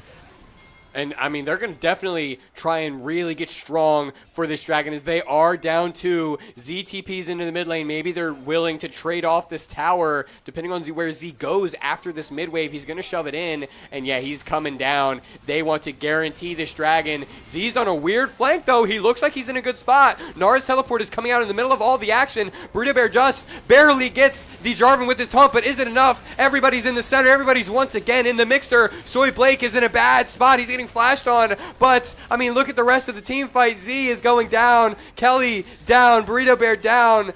That is unfortunate, and that might be how the rest of this game will shake out as they get this next Drake. And I mean, the rest of any kind of team fight are probably going to look worse than that, right? Yeah, and I can't help but just, like, unfortunately, we might have to go to a game 3 because this is just snowball territory. It is a 7K gold lead for New Jersey, and really there's not much the Terps can do. Their tank composition is built to last in the mid game, and really there's nothing happening for them right now. There's no damage, there's no action. They can land those engages as we saw, but the follow-up just isn't quite there. Yeah, and I think that the problem as well, as good as Pika is doing, he does have all of the gold on the team. It's really hard to get anything going when all the gold is on one person, and he's not really the biggest damage dealer on the planet, right? So, I mean, he goes in, he gets his licks in, but at the end of the day, he goes down. What else is there for the rest of the team to do? I mean, they're going to go down because they have no gold, and then it just gets really scary. I mean, again, the rest of these fights will look really, really difficult. Maybe they can pull something away, but I'm not sure. Yeah, right now, bounties are the name of the game, as it is 3 turrets to New Jersey and 0 for the Terps right now. They have to overload aside. They have to look for some bounties to be claimed as New Jersey is collapsing in the mid lane right onto Kelly. Encore comes out, catches 2. Soy Blake is caught out by Gnar. He is just getting obliterated right now. Gnar 1 HP, knock up onto Pika, but there's 4 on him right now. He's doing as much as possible. Goes down to Gnar, and Burrito Bear is in the middle of it, and unfortunately there is not much he can do. Man, it's just tough. I like the play from Burrito Bear at the very end of all that, just being the sacrificial lamb, right? Allow Z and Kelly to get out safely to recall, maybe regain their bearings. But, I mean, speaking of bearings, this is the Baron, and that is going to be going pretty scot-free to New Jersey, as Maryland have nothing to be able to contest it with. Yeah, definitely. I mean, at this point, it's just going to keep snowballing and snowballing. Like I said, the only entry point for the Terps are these bounties, and there is one fight they have to flip for, and that is Seoul. If New Jersey gets it to the point where Elder comes up, that might be a turning point for the Terps, but really New Jersey have such a solid defense to them right now. Yeah, I mean, it's the 9K gold lead, and honestly, having seen it played out, it does look like a bit of a draft gap because New Jersey have so many different facets of their team that can deal the damage, right? Gnar has an unbelievable... He was 1v1ing Ashe. Blake has some items on him. He does not have nothing, but he's literally going 1v1 just with ranged auto attacks with an Ashe. We see Jarvan going in. He's going to be the CC bot, but then Rumble and Jhin are doing infinite. It just feels like Maryland's comp does not have those big damage dealers like that, and once one person goes down, it's really the end of the world. Yeah, definitely not what you would like to see, as Burrito Bear is just getting chased down by Gnar right here, and that speed is just... quite frankly, so annoying as Enchanted Arrow goes a little wide. This Baron buff is just doing so much work right now, Nathan. They have barely any room to breathe. The Terps, they have to... they just have to live right now. They're fighting for survival. This is no game. This is no match right now. Yeah, it's really just kind of a stomp on the side of New Jersey. Their lead has grown to over 10,000 gold, as well as Gnar's looking for something, maybe cheeky right here, looking over the wall with his Big Gnar form coming up. But yeah, Maryland can't really do anything to contest this. The problem is that they're just going to keep getting whittled down as long as New Jersey keep it tight, play safe, and with this next Dragon coming up in a minute, minute that might spell the end of the game for Maryland if they get aced. Maybe going to try and avoid it, but I mean, you can't avoid this fight as it is the solo, like you were saying. Yeah, definitely. And I don't like this positioning. All 5 members of the Terps are, deathballed into the mid lane. They're trying to catch out Nar right now, looking for anything as he hops away. Z as at the forefront of this is looking like a good engage. But right now, Burrito Bear trying to get Rumble down, but Pika is in the middle of everything. He gets hooked by the Nautilus. He's 1v1ing the Jarvan right now. Basically, everyone's going to clear out for that Grand Heroes entrance. The curtain call does take Burrito Bear's life, and Pika's in the center of too much damage, too much force. The Cataclysm comes out from Jarvan, and I mean, that fight started so good, but just bad positioning by the end of it, and it looks like New Jersey are going to try and split off, get some mid progress, and get this soul. The best thing that they could do right now is their Baron is whittling down. I mean, that is just an unfortunate set of circumstances for Maryland. Yeah, it is just going to be a slow bleed out for the Terps as soul is up for New Jersey. Inhibitor is down in the mid lane, and turrets are getting shipped away slowly on the sides. I just don't quite have so much to say right now, Nathan. They have 5 minutes to Elder, 2 minutes to Baron. Something has to work or else it's game over, and we'll be seeing them in game 3. I mean, we saw that game 1 stop from Maryland. It was 8 to 25 kills. Right now, Maryland are 9 to 23, so a really, really similar game looking here, Kevin. And it's just unfortunate, like, there's not really much that they're able to do now. You know what I mean? You have to try. The biggest thing that Maryland can do is hope that New Jersey messes up somewhere. Obviously, that last fight was looking good. Nar was a little bit caught out. New Jersey wasn't playing together like they're supposed to, but Maryland took it a step too far. New Jersey recuperated, regathered themselves, and it ended up as a wipe for New Jersey. So you just have to hope they misplay at this point of the game, being down 12,000 gold, rather. Sorry. Yeah, right now, logistically looking at it, as Pika and Burrito Bear try to make something work into this bot lane, TP coming down, Crystal Arrow goes wide, Pika goes down in the middle of 4, and it's just going to be an overload onto this bot lane as Burrito Bear gets caught out by Jhin.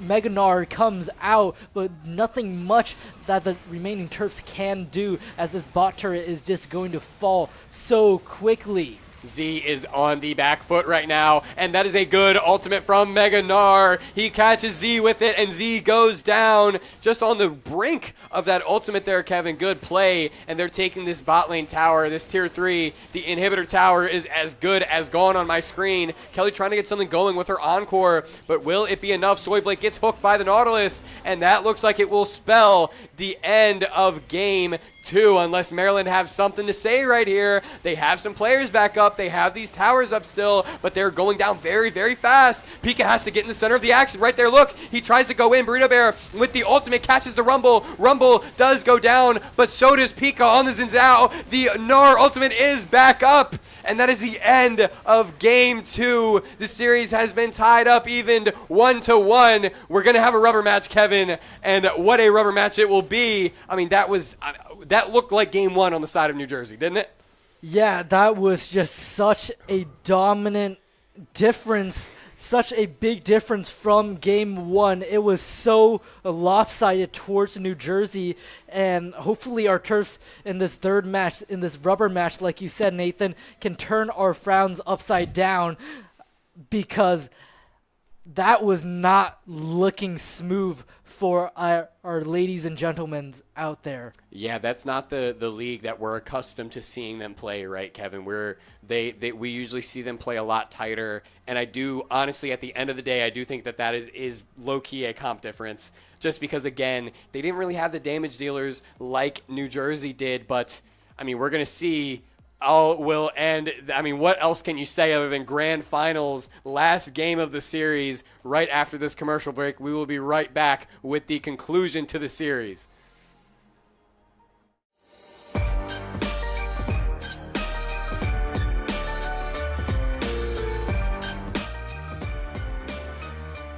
My name is Subin Kim. My in-game name is Carrots, and I'm the controller of this team. My name is Hannah. My IGN is Tuxedo Sam, and I play Sentinel for the team. My name is Sima. My in-game name is Care Bear, and I'm a flex.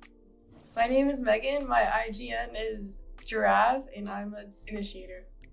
My name is Sophia. My IGN is Soap, and I'm an initiator. Hi everyone, I'm Ayush. My in-game name is TCNJ, and I'm the coach. For me, I think it was just really interesting to see like our names on like social media and like on a website. I'm just like, whoa, my name is on a website but so I think that was like the number one thing that kind of like just it brought the realization of like what kind of team I'm in, like what kind of position I'm in. Meeting them. It's like hard to make a woman and non-binary friends in Valorant, so it's just really nice that we have like a team specifically for that. The studio. Yeah. Oh, the studio. Oh, I didn't even know that existed. I didn't know that existed until like remember like when we first talked about the studio, I was like, what's that? When I first went to the room, I was like, oh, there's cameras and lighting. I'm just like, that's nice computer. Nice computer. The monitors so are crazy. true. Winning. Yeah. Also true. Yeah. W winning. Getting into that. Yeah. That. Yeah, I feel That like was pretty cool. hey.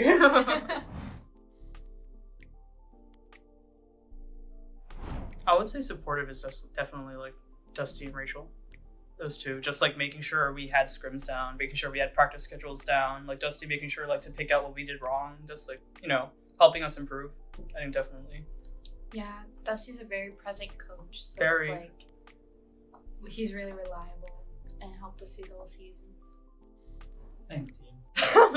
Yeah, you'd even like schedule things for us, like organize all those schedules. help us map bands and like Stats, talk to them yeah. if like realize if one of them was like unranked or something. Breaking a rule, making teams forfeit. If we don't talk about that last part. I would also say like our fans in chat, like on Oh, stream. true. It was nice knowing W people chat. watching us. And the haters. Oh yeah.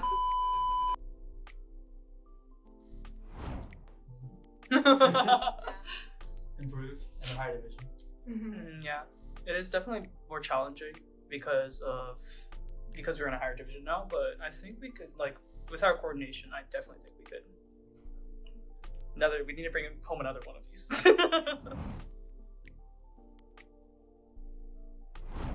It feels great. Yeah. You guys know this is the first title that Terps Esports has won. Wait, And by really? women. Yeah. Oh, seriously? Oh, First time. cool. I like playing Valorant. Have an excuse to play games. That's true. That's good. For me, I joined because, well, like I've always wanted to be on a women's team, especially like since I got to UMD, and me and Dusty had always like tried to make teams work every semester, and this was the first time it actually did work and stuck, and the people who tried out like were committed. So I guess I've always just wanted to be on a women's team to like connect more to that community. To make friends. So I had that gap, without a team for a while, and then I saw the form, and I was like, I really want to try this. This sounds fun. And then, yeah, I play Valorant too much.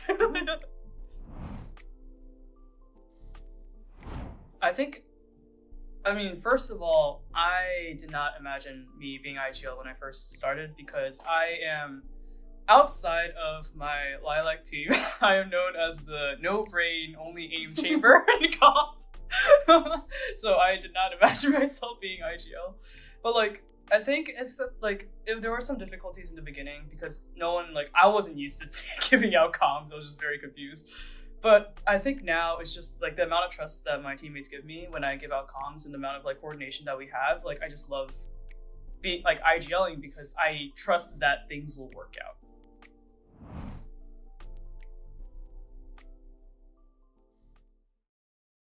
Hi, my name is Teddy Zielkowski. I am a 2022 graduate at the University of Maryland with a degree of Bachelor's of Landscape Architecture, and right now I am a Terps Rocket League coach.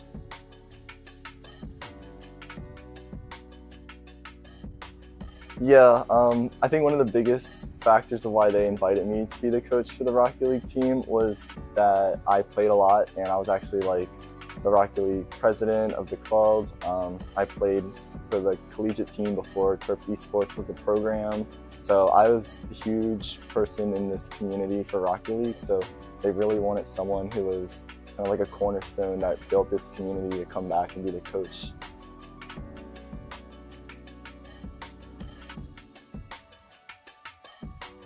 The most important thing about my role would be just getting to know all the different players on the team. Everyone has different lifestyles, they have different play styles, so you really gotta just get to know every single person so that you can help kind of connect them all together so they can play well on and off the pitch.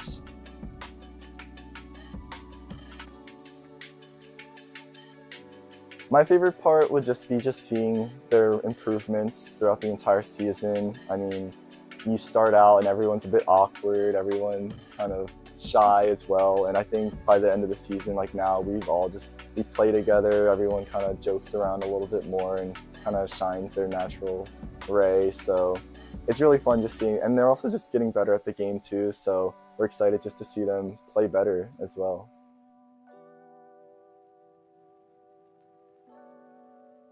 I like the program, I like the direction it's going. There's obviously so much more work to do and figuring everything out, but I really like the direction we're going, and I think just the more time that we're working to grow the program, the more we're going to learn how to just be better as a program.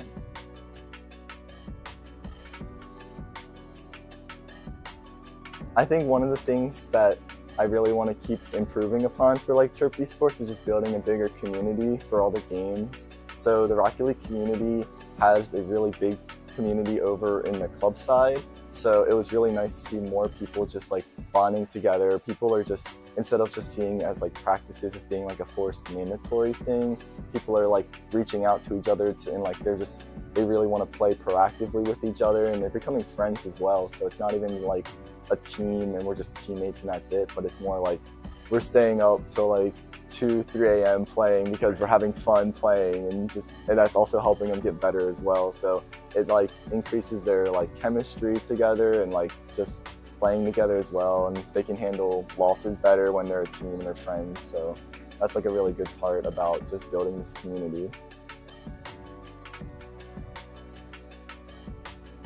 I think one of the biggest things is just creating like a welcoming space for like beginners, and just like having it just be really welcoming, all skill levels included. That's something that we can try and do, and just create more diversity in the esports scene, just have more opportunities for other people to come, and maybe they're prodigies at a certain game or something. So when more people are playing the game and just creating more noise, then it's awesome for more people to just keep coming. It's almost like a trend. Hello, everybody, and welcome back, as we do have a rubber match for the grand finals of the PlayVS Ranked series here. I'm excited. I mean, we keep saying we're excited, but it's hard not to be. It's hard not to be buzzing in the studio. Yeah, I mean, we're so excited that the draft is half done already, Nathan. We see Zaheen, Karma, Caitlyn come out by New Jersey, and we see a signature Jinx Mel come out by the Terps, and Viego pick for Pika. Everybody's crowding around Kelly. She's talking about me? It looks like she's getting a little stressed out there. Maybe a little overstimulated with so many people around her during this draft, but it's definitely looking like the same bands are coming out. Oriana, Bard, and Bessa by the side of the Terps. Varus, of course, just to limit, Soy Blake, that's his signature character, but like I said, you can put him in any role, utility, hyper carry, and he has chosen to take this game into his hand. But into a Caitlyn Karma lane, that might be a little hard. And that's the thing. We do see the Mel coming out again, and that ban in Game 2 did pay off now because no Mel was picked from New Jersey, obviously, and now Burrito Bear does get another one of his comfort picks. But yeah, let's go through the draft right now. We are most likely going to see Pika on that Viego, Soyblake on the Jinx, and then Burrito Bear on the Mel, as well as we see Caitlyn and Karma for the TCNJ bot lane, and Zahen could rather be jungle or top, but I would assume it's jungle. I think he's more volatile there. Yeah, most likely jungle. He just has so much, I guess, adaptability to the environment, especially with his ultimate and passive, allowing him to basically guarantee, a nice dive or maybe just a guardian angel on a 2 versus 1 that might go, awry. Awry, yeah, that's the word I was looking for. But I have a little bit of concern. Once again, it seems like I'm like filled with concern tonight. But Karma is picked, Lulu is gone, Seraphine is gone. So it's a Zyra for Kelly. That is not one that we see in the studio often, I believe, but that is definitely one that she is comfortable on, as I've seen her on that champion before. I can tell that she's definitely excited to pick it too. But yeah, that's the thing. We see the Zyra coming out, and I like that with the Jinx because it's just so much lane pressure. Yeah, everyone is still around her. She is definitely excited to be on the Zyra this game. A little bit anxious. You can see her with the hair there, a little bit antsy there, a little bit anxious, Kevin, but getting into the rest of the draft, we do see the Mordekaiser in the top lane. And again, we did leave that top lane counter pick to Z again for the red side on the Terps, obviously. So you're going to be seeing this last pick come out, going to be the mid lane for New Jersey. But I kind of like the way the Terps Academy draft is coming out thus far. Yeah, and a Cassiopeia being hovered, that is honestly a pretty good pick into Viego that neutralizes a lot of mobility options for the Terps. And, talking about this last pick for Z, you can go Darius, but is that really winning in Mordekaiser? That is a skill-based matchup. You can go Garen, but that really neutralizes the lane. You want a winning lane for Z. You could go Set, but how much utility does Set have into a Caitlyn Cassiopeia when you can't move? Yeah, it's a little bit weird. So Z might have to get deep into the bag of tricks on this one. He was talking maybe about the Camille this game, maybe a little bit of a joke, but I mean, maybe Camille, Darius, anything like that, and we are most likely going to be seeing, the Darius coming out, the leader of Noxus. And that makes sense, though, because, again, sometimes it is just about that comfort, right? He's going to be on something he likes, something he's comfortable on, and he has the hours on Darius, so I like the pick all in all, and we're going to have to see how that one shakes out. Yeah, there's definitely a lot of, differences to this comp. It seems to be a lot of poke and prod for New Jersey, while the Terps are looking for big, consistent bursts of damage with Viego ultimate, with Jinx just getting ramped up, getting excited with Mel's execute, Zyra's ultimate, and Darius's Noxian guillotine. Yeah, for sure. The Maryland Terrapins have a very scary comp if you get caught out, right? Viego's going to one-tap you. Mel is going to one-tap you. Zyra can do it. Jinx can do it.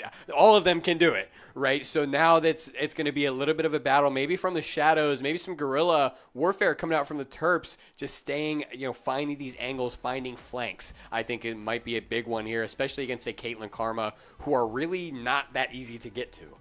Yeah, definitely. I think, once again, it's no pressure, but it is up to the bot lane. Everywhere else should be stabilized. I think this Mel Cassiopeia matchup is a little neutral. I don't know how you feel about that, Nathan. Let's start off there in the mid lane. I mean, it's weird. I wish that I could, I wish I could really talk about it with experience, but that is not one that I've ever seen before.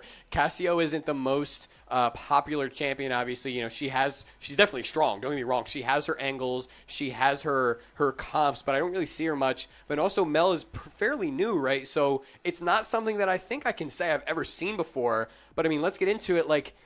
Mel has her W for the Cassio stuff, but I don't really know if it's going to do too much. Cassio's just going to keep running her down. Yeah, definitely. I think this is going to be a game of spacing. I think this Cassio, like you said, is going to press the attack. Pun kind of intended. But Mel, Burrito Bear's Mel, we've seen how good it is. We've seen his maneuverability. We saw that clip earlier tonight, of him just becoming an escape artist. But really, it's dependent on the wave state. We want to see a lot of poke coming out from Mel, and that reflect, like you said, can really turn the tides if that grounded by, I believe it's called miasma, is reflected right onto Cassiopeia. That will immobilize her so much. Yeah, it's really a good ability, and it has its comps where, you know, you're against it, and it's a good ability. You're right about how good and volatile and strong that it can be against the Viego, but it does get utility out of everyone, because obviously you're in that, you're grounded, you can't flash, and obviously everyone's going to take flash, right? So that is a good one. It slows a little bit as well, so I mean, just a good pick overall, but let's move a little north into the top lane. Mordekaiser versus Darius. What do you think? Excuse me. I think I'm a little bit choked up with my reaction there, but Mordekaiser, he is just such a strong top laner. He provides so much AP damage. He is, you know, basically built for these 1v1 situations with the Realm of Death. But, you know, Z, never count him out with the Noxian General Darius. He is also specialized for this 1v1 situation. I think it really has to look forward to that level 3 timer, that level 6 timer. Who reaches those first is going to basically determine the tide of how this top lane matchup turns. In my experience with the matchup, I've played a little bit of Mord, I've played a little bit of Darius. The big thing in that matchup is the Mordekaiser shield, because obviously both of those champions need to be right up close and very, very personal to be doing damage. So Mordekaiser is going to have his passive going, and Darius might not. The problem is Darius might not have the burst damage to get through that shield fast enough, right? So Mordekaiser might just burn him down, especially when we get to level 6 with that ultimate, the Noxian Guillotine. Mordekaiser's shield, when fully done, I think is enough to really just completely block the Darius ultimate, even though it's true damage. So that is kind of where we're going to see some maybe trying to get that shield out easily, maybe trying to play around that. I think that might be what the matchup is based off of. Yeah, I think it's going to be a game of poker in the top lane, but hopefully we see something akin to the first match, because when Z has his last pick, when he is not weak-sided, he knows what to do in those situations. His Darius is just so signature, and he knows what to do in any situation. And moving on to the jungle, what do you think? Is Zaheen versus Viego? I was a little bit skeptical about this Pika Viego because I don't think we've seen this character out from him in a while. So that's the thing. I think that Viego has the potential. He's kind of potential man in this game. If he gets some kills going, if he gets a lead going, I think that it's really hard for most of the other enemy team champions to really stand anywhere on the map. Cassio might get one-tapped. Karma and Caitlyn might get one-tapped as well. But you need a lead to do that, obviously. So that's kind of how we're going to be seeing it, and that's what I was saying, where I think the flank angles for Maryland are going to really be what does it, if they can find any, if they can find a teleport coming out from maybe Z as well, or Burrito Bear, trying to get something going, not so front to back, because I don't know if their comp really likes front to back. I mean, obviously you have the Zyra peel, you have the Darius, trying to run through everybody, but it's kind of hard to play front to back against like the Mord, the Zahen, and trying to get through the Cassio and Karma, basically walls they're going to put up. So honestly, I think Viego might be in a weird spot this game, but he has the potential to do great. Potential man, like you put it. We already went over this mid lane matchup, and it's onto the bot lane. It's going to be Jinx Zyra versus Caitlyn Karma. Caitlyn is known for her, long range, but little known fact, when Jinx has her passive up, she is actually she has more range than Caitlyn actually. So that's a little small fun fact, but usually Caitlyn is going to take the dominant positioning into this bot lane matchup. Yeah, it's a little bit tough early, but I will say that the Zyra is an untapped kind of thing going on in the bot lane. We really don't see it much, but again, Zyra kind of plays her own game. She has a very different style than most champions, most supports in the game. She changes the kind of the whole dynamic of bot lane with her root, with her plants. So, I mean, Caitlyn does have the tools to deal with it. Obviously, the range, she's going to outrange those plants. But if they can land a root by Zyra, that might be what does it. Yeah, I think we're hoping for a karma misstep into, a lot of poke and prod by Kelly Zyra, because I don't know if you've played against a Zyra before. I think we all have at some point in our, league careers, but she does so much burn, so much poke damage. It's a little bit annoying. Yeah, for sure. And that's what I'm saying. Like, she plays a whole different game of League. Like, it's not standard Summoner's Rift with her around, in my opinion. So she has her own style, her own thing going on. And obviously we know, well, at least I don't know if you've seen it before, but I have seen Kelly on the Zyra. It's definitely potent. There's definitely some potential there. But, I mean, you just have to kind of deliver on it. You have to get going, and you have to make sure that you're in the right spot to make the right play. Obviously, you find a good route, you find a good ultimate, can completely change a team fight. Yeah, I think all in all, for the Terps, they have to look for multiple points of attack. For New Jersey, they have to play compact. They have to play together, and they basically have to let Mordekaiser single out somebody from the side of the Terps, and hopefully that's not Soy Blake. And once again, Drakes, that is the name of the game. We saw how much that affected, the tides of the game. 4-2-1 in the first match, 4-2-1 in the second match too, or was it 4-0? I think it was a sweep, actually. I do believe it was 4-0 because Maryland really could never find a spot to get on, though. But, I do agree with you because, I mean, these Drakes are going to be so important because both of these comps kind of scale it out pretty well. Obviously, we have the Jinx and Mel and Zyra on the side of Maryland, and then we have the Caitlyn, Cassio on the side of New Jersey as well. So the early Drakes might really dictate who's able to get them. Whoever's able to get them are going to have a bigger advantage than typically because everyone's going to scale it out, and you're just going to have the general flat dragon advantage at that point. Yeah, as we start off this game, I think it's once again going to be another fight for the mid bush and the bot lane. This is the typical play. Nothing. Unfortunately, the Terps lose their ward in the bot mid bush. And that is not something that you're really comfortable with now because look at how far back the Terps have to play. The control of the mid and the further down bush are just so important because we see it right there. Maryland had no idea they were in that bush. They could have been, they couldn't have been. It's Schrodinger's bush there, right there, Kevin. Yeah. And obviously Kelly does take about 150 damage for it. Also, I would like to point out the items in the mid lane. Cassio has taken Tear of the Goddess first. This is confidence coming out from this Cassiopeia, and hopefully I think this is arrogance.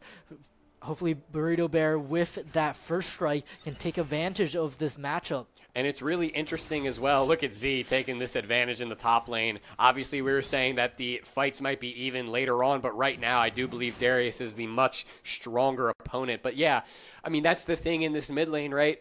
Mel's Q is a little bit undodgeable. If Mel's Q goes wide, it's more that I think she missed, you know what I mean? And so now it's just a test of can Burrito Bear hit him and can he take advantage of the damage he gets off of it? Yeah, definitely. With the Mel rework, she definitely isn't in her prime form. It's a lot more predictable to the Qs, but she's not to be messed with, basically.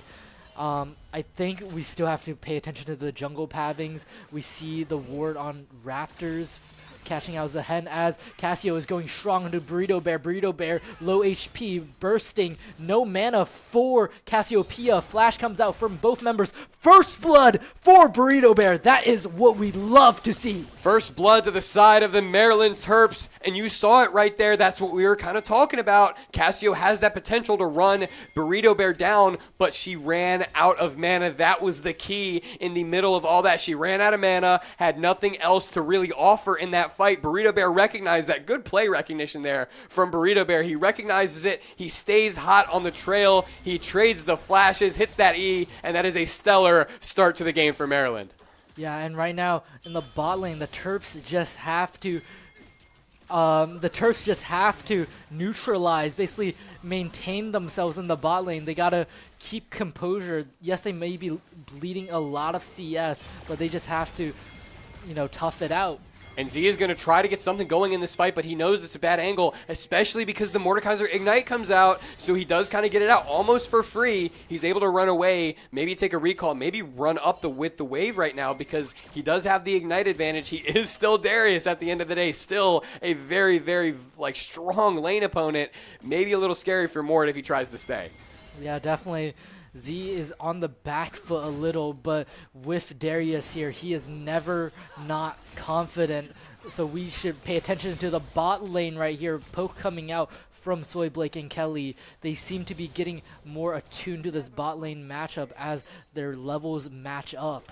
Yeah, right now, Blake is trying to get something going against the Caitlyn. He's trying to get the damage while Caitlyn is in the range. And look at the Zyra plants right now, 3 in a row, all just hitting the wave as hard as they can. That probably will give Maryland the push advantage here as well, and going to be trying to get something going off of it as we see, Burrito Bear trying to get something going in the mid lane, get some good damage out. Yeah, it's been a little bit quiet in the jungle, 45 seconds to first Drake, and you know, really, we're looking towards the Zahen items. She has Sheen up already, but there's so much of a farm advantage for Pika. Once he gets his first back, he's going to be in the lead, and right now he is backing. As it stands, I do believe with their CS numbers, that means that, I mean, Pika had to find a good angle to invade. I mean, he's up 11 CS this early on in the jungle. That the only way that that's possible is by an invade. Obviously, the Zahen did take a recall, gets the Sheen, don't get me wrong, loses a little bit of tempo there, but I think 40 CS is impossible without an invade. Yeah, and it seems like the top lane matchup is going slow. This Mordekaiser is wary, is cautious of Z's Darius. He's just playing it slow and just bleeding out slowly. Cole up for Z. You know, he's just having a nice time up here. And not the worst trade in the world here because Z does get that plate, but with Mordekaiser hitting him, he tanks the wave, takes about 100 damage there. Not the end of the world. I mean, he's going to recall anyway. Well, he did get it canceled, so maybe trying to get something going in the top lane. But with the dragon up right now, that might change the way that the map looks for the next few minutes. Yeah, I think there's a lot of positioning, a lot of casing around this Drake right now. The bot lane for the Terps are backing up. Pika is eyeing towards mid as Burrito Bears tries to get some action started here. Level 6 in the mid lane right now. And it seems like they're going to concede the Drake as of right now.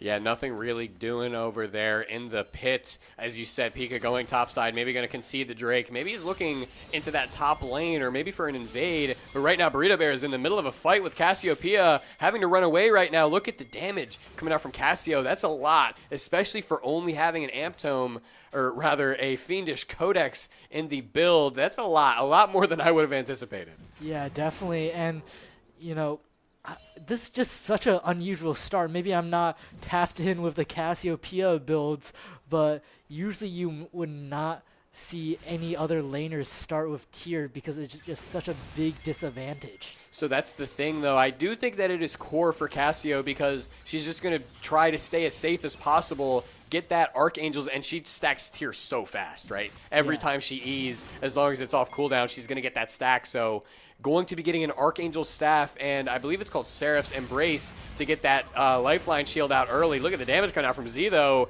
and even trade almost at the end of the day. Maybe Z edges out just a little bit. But, yeah, I think that Cassiopeia, that lifeline is going to prove to be an issue later. I hope not to eat, or I hope that I'm not going to eat my words, but maybe a little bit scary. Yeah, I hope that Burrito Bear keeps pushing his lead because he is the only, you know, there's not a lot of action happening across the map right now. It's just slow burning. We have the advantage top and jungle, but, you know, Soy Blake, he's not having the best time down here bot. You do have to mention, though, that while there is a CS gap in the bot lane for the side of New Jersey, about 20 CS now, there's a CS gap in every other lane, including jungle, a big gap in the jungle as well, with that being almost 20 as well. And, I mean, that's where this gold lead is coming from. Maryland are almost up 2,000 gold just this early, just off of 1 kill. It's really just been a CS fest, basically, right? Yeah, and I might be a little bit mistaken, but it looks like our Terps are starting to win the bot lane right there. Such good poke by our Terrapins, as we might be having a little bit of a technical pause by Z. And you get to see our lovely faces again. How are you feeling, Nathan? I feel like this is a pretty good start if these technical issues do not affect us all too much. Yeah, here we are once again. But yeah, I do agree with you again. They're almost up to that maybe 1.8K gold lead, right? So that's the thing, and we are right back into the action. Maybe not too much analysis to be had. 1.5K gold lead as it stands, but yeah, I like the way that this early game is shaken out. And again, both of these teams scale it out. So with Maryland having this advantage early, maybe they're going to scale it out quicker, and that's what you need to see. Yeah, winning in the neutral has granted Burrito Bear a bounty, and Z is doing pretty well for himself in the top lane also. And I think during that, small interruption, the first Drake, Mountain Drake, goes over to the side of New Jersey, but Grubbies are, captured by Pika alone.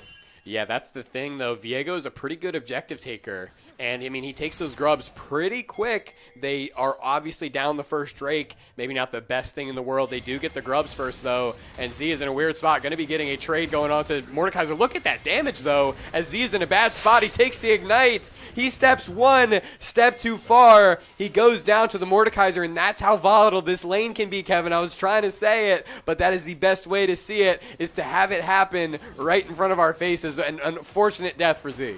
Yeah, it's going to grant a little more gold, making up the CS difference for Mordekaiser. But the positioning of this top lane should still be an advantage to Z.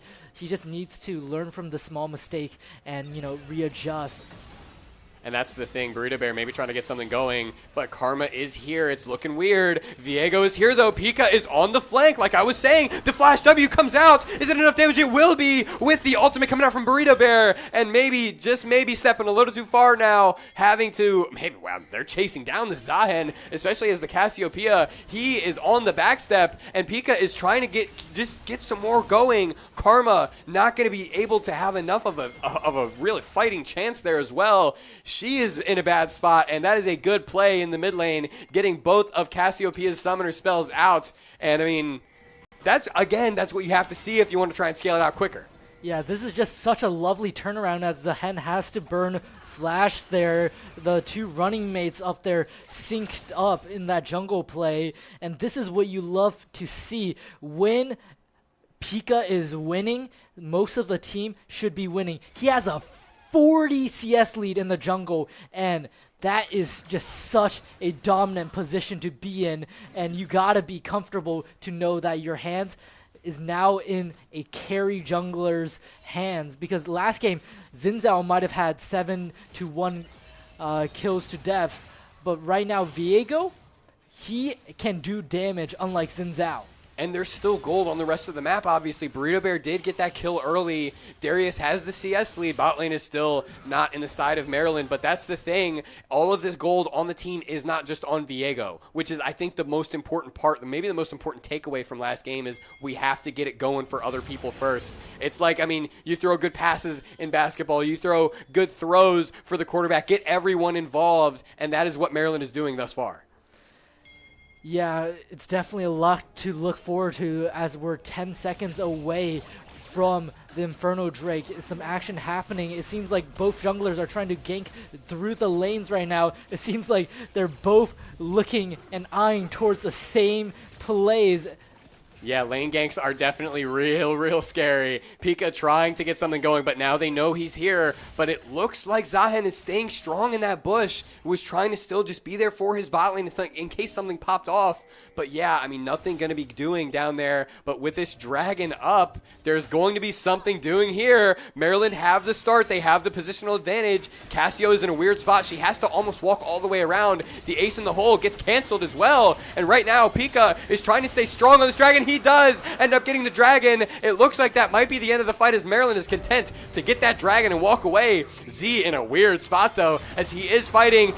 Oh my goodness, look at the damage coming out from the Noxian guillotine. He flashes away from the Mordekaiser Q, saves his own life, uses the R before I think the Mordekaiser couldn't even react, and use his W, and that is what Z needed to get back into the swing of things. He already had the CS lead. It was still even, but now he is for sure ahead. Yeah, talk about exuding aura, talk about a combo, and talk about a stylish play. That is what you love to see as Viego Pika is heading towards this bot lane, trying to get something working here. Yeah, oh, just a little bit wide on the Jinx W. That is unfortunate, but you can see it. You can feel it right now. Maryland have the momentum, and they're trying to press it as much as they can. Yeah, definitely. It's going to be a lot to look forward to. We are up right now. The Terps have a 3K gold lead. The upper hand, the ball is in our court. Nathan, let's not jinx it. I'm knocking on wood. Let's not jinx it for sure. Let's just let Jinx do her own thing as we see Soy Blake trying to just continue to press, maybe try to press back, maybe get a lead in the bot lane. But right now, he's definitely, as Jinx, content to just scale it out with Caitlyn because he's going to scale it out harder, right? Yeah, definitely. Once you're in those team fight situations and a passive gets up on Jinx, you are running away. That is what you should be doing if you're on the side of New Jersey. Yeah, that's the thing. Jinx is so volatile in these fights that even with the CS gap, I mean, obviously the items are pretty even in the bot lane, but even with the CS gap, it might not matter. Look at Pika, though, trying to get something going. Mordekaiser has to flash away, but look at the speed from Darius Z. Has the Ghost Blade. Will it matter? Viego Pika in the Death Realm. He dodges that Mordekaiser Q, and that will be the end of Mordekaiser for the next 30 seconds. Good movement, good play coming out on the top side. Yeah, you can really see that synergy popping off. You love to see a dominant lane position for Z so Pika can get active. Zahen is positioning himself towards the bot lane for a dive. Something drastic might happen, but both summoner spells up for Kelly. Ultimate is up. Flash is still up for Soy Blake. It is so hard to dive Azira, and take it from experience now. She has the root, she has the ultimate, a wide AoE knockup. It's so hard to dive her, and I think that was the deterrent there as Z gets this first tower in the top lane, getting this next wave going. I really like the way it looks for Maryland, but you cannot get fancy with it. You have to just keep it simple. Yeah. One thing I want to point out is that Z is seemingly building a lethality build, which is pretty interesting. This is the first time I've seen it myself. Usually it would be a Trinity Force build, I believe.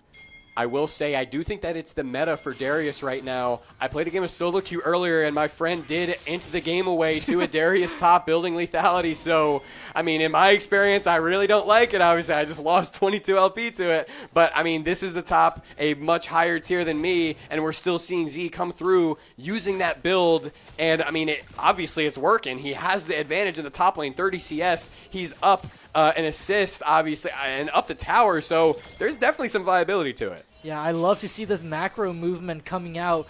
They're really poising themselves for a good Rift Herald fight.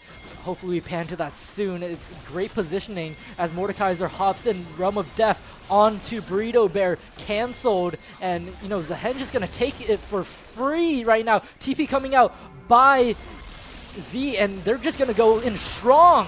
The ultimate from Cassiopeia, Petrifying Gaze, did hit everyone, but does it matter because the damage from Maryland is too much for New Jersey to deal with. Soy Blake is trying to get active. He did not get excited off of that kill. The Rift Herald is going down. It did end up going to New Jersey, but I mean, that looked a lot better for Maryland than anything, I'd say.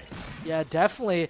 It's unfortunate the shutdown went to Mordekaiser. You definitely don't want to have a Thanos on the map, but you can live with that situation. Trading turret for Rift Herald a little, it stabilizes your gameplay as, Hextech Drake is coming up in 15 seconds. And Mordekaiser with the Hextech Gunblade, definitely not one I've seen before. Maybe you'll have some insight on that one like I did with the Darius, but I don't know if I really I'm questioning it a little bit, Kevin, because he's going to be in the dead center of these fights. He's going to be brawling, so why not go the Rift Maker? You know what I mean? Why not be able to sustain for longer? Yeah, I think it's literally just for that 1v1 Realm of Death position as he is caught out. He is taking so much damage by Cassiopeia.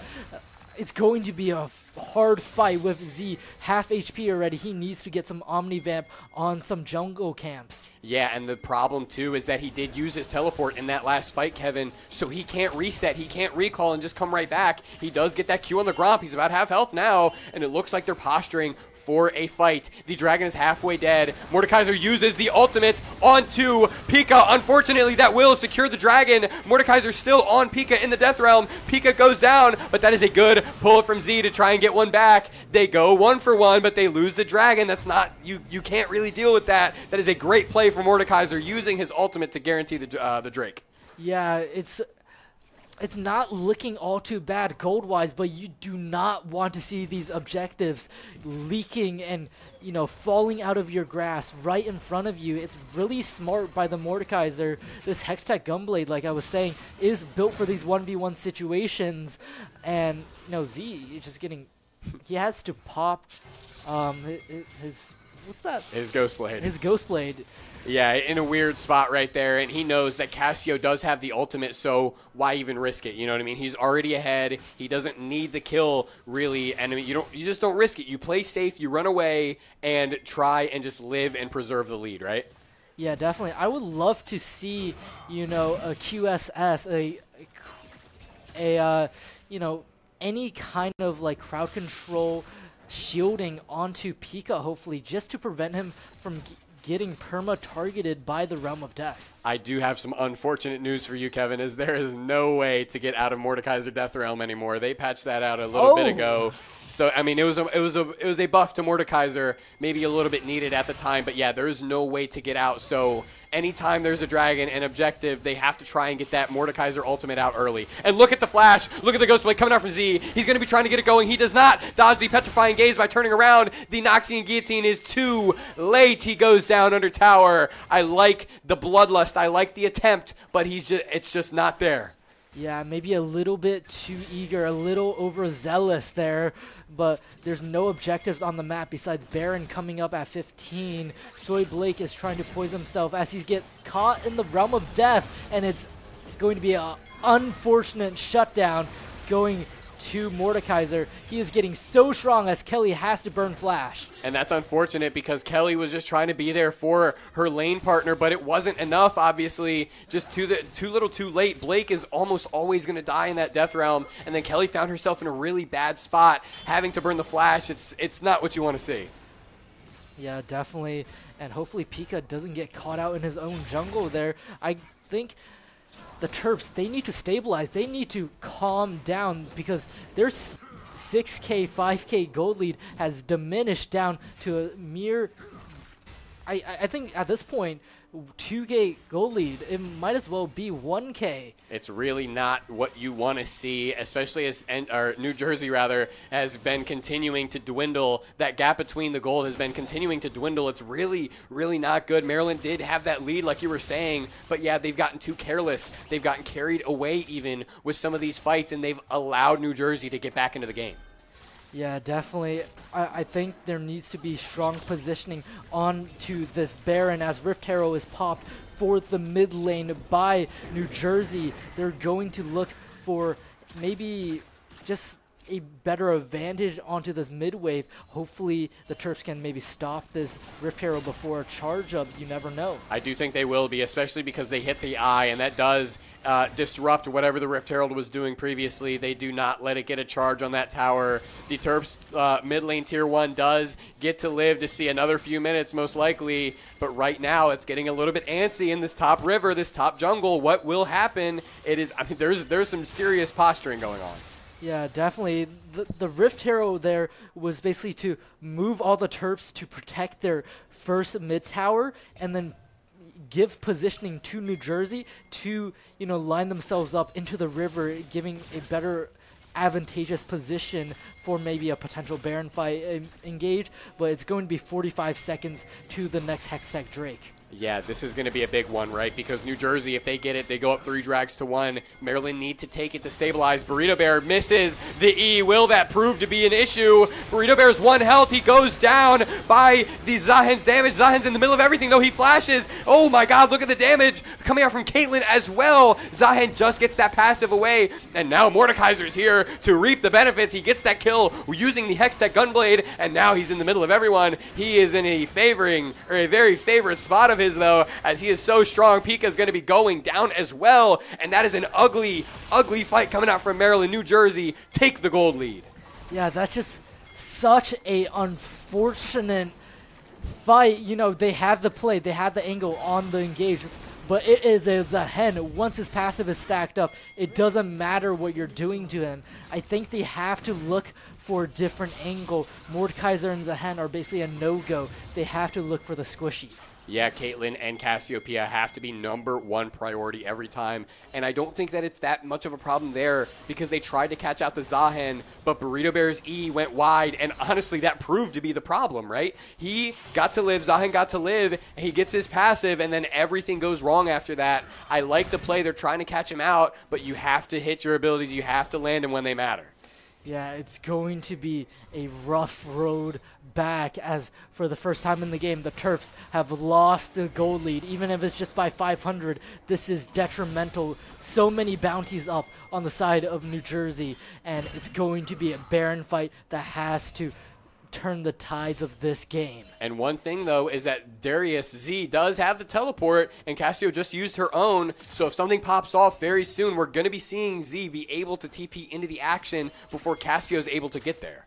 Yeah, I think they need to rush a fight if they're confident enough, and I want them to be confident. They're not that far away. They're not too far behind, but I feel like they shouldn't burn their times on, you know, these neutral engages that they're clearly not going to close the gap on. Yeah, that's the thing. Caitlyn is just allowed to stand back and hit everybody. We just saw her chunk Kelly for almost a third of her health bar. Really not what you want to be seeing, as right now they're trying to take vision control with Cassio on the recall. Still going to be going bot lane, but they have now created their own control of this Baron pit. They're going to be clearing this vision, and now it gets scary for Maryland because you have no idea what they could be doing.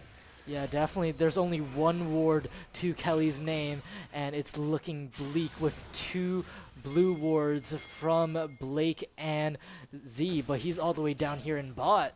Yeah, that's the thing, though. He does still have that teleport, but he had to pop the Ghost Blade to try and get something going, get away from that Cassio there. Not the best thing. It does have a short cooldown, so if there is something to pop off, he will likely get it back in the middle, but Burrito Bear is in a really bad spot. He tanks the Gunblade, but look at the movement coming out from the E. It does not matter as he biffs the flash over the wall. He goes down. Mordekaiser uses all of his summoners, but they are not happy. Pika is not happy with what just happened to his teammate. Z is not either, as he goes in. The ultimate from Viego, the Heartbreaker, and the damage from Z will do it. No ultimates used from Z right there. No summoners used from anybody except for Mord earlier on.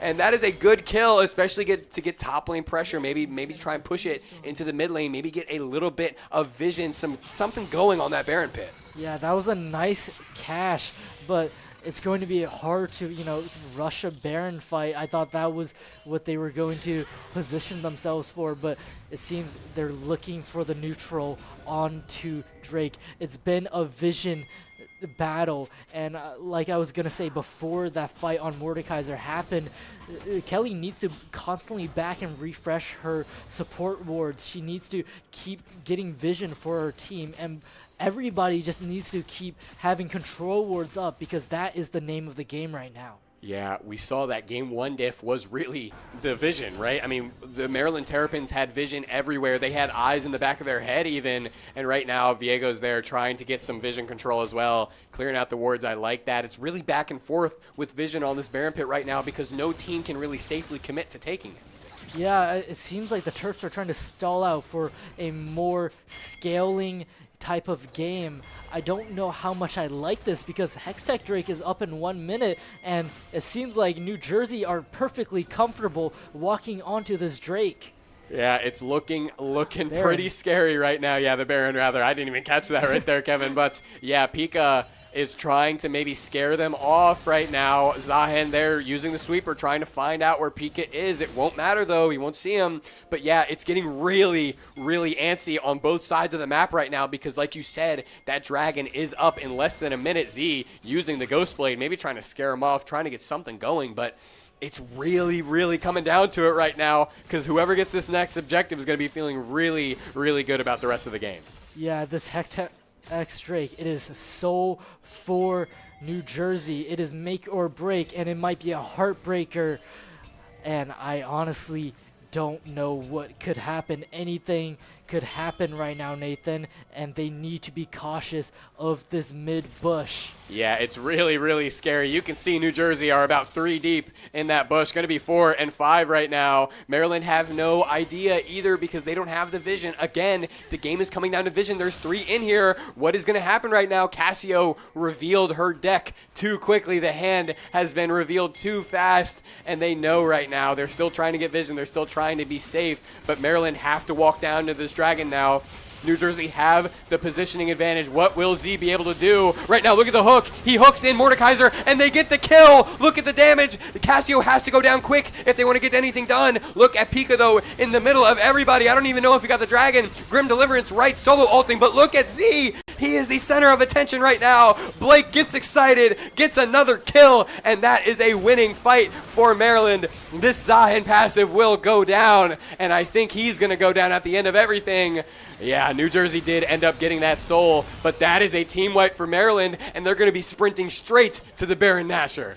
Yeah, honestly, I love that fight. Everything was correct. Pico was in the middle of the Drake pit trying to steal that Drake. Unfortunately, it did not go the way of the Terps. They will have to play a little bit down, a little bit cautious against Hextech Drake, a mini Elder basically, but this Baron Rush is definitely going to help them secure more positioning across the map. Z knows what he's doing. I keep getting scared he's going to die, and then he uses that Darius Q, gets about 500 health back.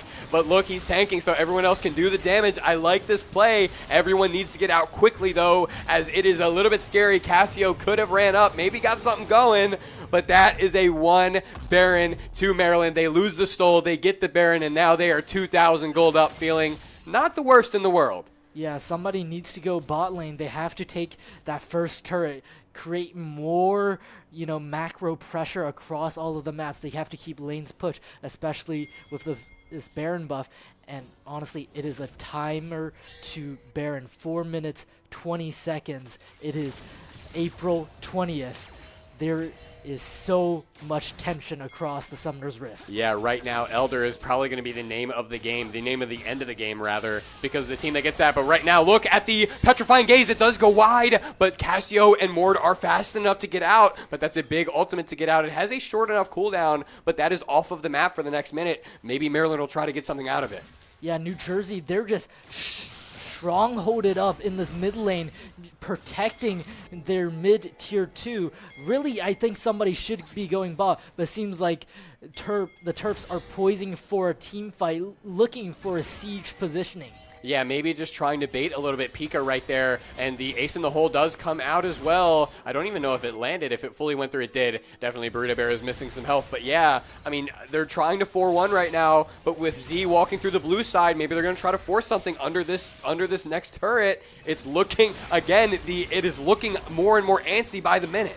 Yeah, I don't want anything too dire. I want them to play it slowly, get Z that positioning in the mid lane. Caitlyn is trying to help the mid lane. Zahen is peeling over too. It's a 4-on-3 in the top lane right now. Slowly and maturely, those cannons buffed by Baron buff, they're taking away, they're chipping away at that tier 2 turret. And they end up getting it at the end of the day. They are up 3,000 gold as it stands, and it's looking good. But again, the big timer is this Elder Dragon. It's, again, that might be the end of the game, Kevin. That might be the big one. Yeah, my heart is pumping. I need to see Kelly buy a control ward, buy multiple, buy as many as she can, and just get vision cleared out. The Scuttle Crab is also very important. This bot push is so, there's just so much happening, and thankfully the Scuttle Crab is going to go the way of the Terps. We are 2 minutes out from Elder, and you can even see right now they're trying to get some positioning going, especially with that blue turret. You saw the wave in that bot lane right there. Soy Blake built it up. The tower comes crashing down, and that is especially good for this Elder Dragon fight, because if they're able to get that wave in, that is a big, big liability after the fight. Yeah, this is very disciplined by Z. He could have walked up and maybe forced an engage, but he is just catching waves. He's trying to match this Mordekaiser. Everybody is grouping towards that mid, trying to get some push. They're poising themselves for this Elder. 1 minute, 40 seconds. I am about to have a heart attack right now, Nathan. It is. I can feel the energy from you because I feel it too there, Kevin. I am so on my toes for this one, figuratively speaking. Of course, we're still in the chairs, right? But I am so excited for what's about to come out of this next fight again, up 2,500 gold. And, I mean, you have to try and get something going off of that. You have to make that the advantage, make that the diff in this fight. And right now, the Terps are trying to get these waves in to get the lane advantage over anything else. Yeah, it's just so hard to fight team versus team with this Hextech buff on the side of New Jersey. As we see an engage maybe happening by Pika, some action is happening. Yeah, I mean, again, they're testing their limits right now. Both teams, as we saw Pika running up, and then we saw New Jersey start to commit. They pulled out as well, though, because, again, the problem is the engagements in these fights. If the engage goes bad, that team instantly loses, Kevin. So it is so antsy. There's so much pressure on each of these players right now, especially in this grand finals final game, the rubber match. It's looking scary. Karma with a big Mantra Q there, though. That is a big chip damage. Yeah, it's a fat battle for vision. 20 seconds on Elder. I see Nathan is putting his hands together, maybe praying, but we gotta put everything into casting because everybody is leaving it all out onto this rift. Half HP for Pika. It is looking not good. This Hextech Drake has done so much. We have to watch out for Mordekaiser. We have to watch out for Zahend. This Elder Drake is on the Summoner's Rift. You can't see it, but right now Kevin and I are both as leaned forward as we possibly can be as the tension rises. There is a big fight coming out, and that is a lot of damage coming out from I believe it was Karma, and right now is when everything starts to pop off. Pika got a little bit of healing off of that Gromp. What will be next? Right now, just some poking, some prodding from both teams. Burrito Bear has the ability to do that. Pika in his own shroud trying to get something going. Yeah, Burrito Bear's half HP. This is dangerous position for the Terps. They're fighting around this one brush, this Elder position. Pika is healing up on the Elder Drake. Burrito Bear's doing as much as he can, but he is just so low. It's up to Kelly's Zyra ult. That zoning, that positioning needs to be vital. Zahend is walking up. Pika is on the Elder. Are they looking for the finish? They're just going in. Elder goes to the Terps. Yeah, but that is not the end of the fight, though, and it's looking like it may be, though, because Blake is excited. He's full health. They get the Elder, but that is not the end of things because they maybe try to push them out, maybe try to chase, but like you said, the Elder goes to the Terps. They have to try and get something going off of it, and maybe the Baron is the next step. Yeah, that was such a close fight on Elder. Anything could have happened. It seems like New Jersey was poising themselves for a fight instead of 50-50 on the Elder Drake, and it seems like Pika smited a little too early. Thankfully, Soy Blake catches it out with his, long-range attack. But this Baron is the name of the game as one shot onto Kelly. Oh my! But the Baron, or rather the Elder buff, is still active, though, and that may be the diff, even though Kelly's down. Look at Blake. That is a flash coming out just from a W from Soy Blake. They are terrified. They're getting pushed off of this Baron, even though they have the numbers advantage. We have a teleport coming out as well from Burrito Bear. He's trying to get himself into the mix, but maybe right now it's a turnaround right to the Baron because we know New Jersey can't really step to the Terps with this Elder buff up. Yeah, definitely. They have to play cautiously. Hextech might win against them in the neutral, but the Terps have Elder. That is the strongest best and most prime form that they can be in. Mordekaiser's looking for a realm of death. It's a fight right now. Will it matter though? Because that is the Baron down as well, and Zahen is going down. The passive is coming out. Everybody is slow. Zahen is in the middle of everybody. Maybe they're trying to stay away because Z and Pico were 1 health, but the Baron does end up in the Maryland Terrapins' possession. They're up 4,000 gold. They have to get something going now. Yeah, those are the biggest buffs in the Summoner's Rift, both Baron and Elder. There is about 30 seconds left onto this Elder, and I believe there's a minute 20-ish onto this Baron. They have to make the most out of it. They're pressuring this mid tower. They have to force into the inhibs. I like the way that Soy Blake has been playing. He has been having such good positioning in these fights, Kevin. Obviously, he's maybe the most important part of these fights. Your Jinx, you have 18 billion items. You have so much going for you, and the Elder, you just have to stay safe. You're going to do enough damage, and that is what he's doing. He has been having perfect positioning. I mean, you can see he's full health right now. It feels like he hasn't taken any damage in these fights. As we see him in the bottom left corner, he is locked in. Yeah, the pressure of the waves, they're eyeing towards this tier 2 bot turret. We're looking for another Elder fight, potentially 3 minutes to the next Elder. Yeah, but I mean, look at the damage. Look at the strength of Maryland when they're together. It's a little bit poetic, isn't it? They take that tower with ease. They're basically slowly whittling down New Jersey like we saw them doing to Maryland last game. Yeah, we have to watch out for this Mordekaiser. He is still so deadly. He almost always is going to be Thanos to an 80 carry no matter what. I mean, Blake does have the items now, though. He has the movement, the flash, the barrier. Maybe he lives in a death realm, but you don't even want to chance it. You just want to play as safe as you can. Yeah, I would be much more comfortable if Blake could get that Guardian Angel online, but right now it's a 4-on-4 siege in the bot lane with Z and Cassiopeia in the mid lane. Right now, they have to just slowly chip away at these inhibitor turrets. 2 minutes to the next Elder. It is a 1-4 kind of play style right now. 4 in the bot lane, 1 in the mid lane. Obviously, like you said, it's Z versus Cassiopeia in the mid lane right now, but Cassio's walking down. Maybe Z gets something going in the mid lane. I don't know if he still has the Baron buff up, but right now all these waves are getting cleared bot. This is not the key to success right now if you're Maryland. Maybe just trying to get as much poke damage on that tower as you can, but these waves are dropping like flies. Yeah, I think what the Terrapins are trying to do right now, they're trying to get the waves pushed as much as possible to position themselves for a good Elder fight. 1 minute 40 to Elder. Yeah, and that's the Caitlyn R coming out, just getting a little bit of chip damage. You might as well. It will be back up by the next time that there's an engagement. But yeah, Maryland are now taking this time to recall. They have another wave going to be shoving in pretty hard. And right now, you have to look at this Elder Dragon. Like you were saying, this Elder Dragon is up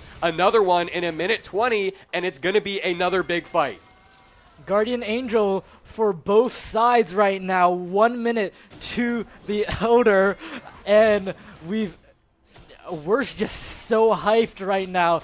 It's tense. We don't know what's going to happen, and we're just so locked in on this Elder fight. There's 1 minute left. Everybody's poising. Vision is the name of the game. 4-man, level 20. Everybody is maxed out. Mordekaiser leading the charge for New Jersey. Burrito Bear safeguarding down the mid lane. They have the positioning on the Elder, but right now Maryland are content to just get this next wave in. And right now there's a team fight breaking out. The Zyra ultimate will be hitting one at least. That is it going to be nobody dead yet. But look at Z in the middle of everything. I believe he's in the death realm against this Mordekaiser. He does have the Guardian Angel to save his life after he dies. But that is not the end of the fight, as it does look like New Jersey are pretty healthy coming out of this fight. But, I mean, this Elder Dragon spawning, Maryland need to push this wave in and maybe look for something. Yeah, it's 15 seconds. Z could look for it back. He does have TP. That Guardian Angel has not been popped yet. Guardian Angel up on both ADCs. We're looking at full item battles. We're looking at an intense Drake fight. Control ward onto the Elder. Pika starting it all off the rip right now.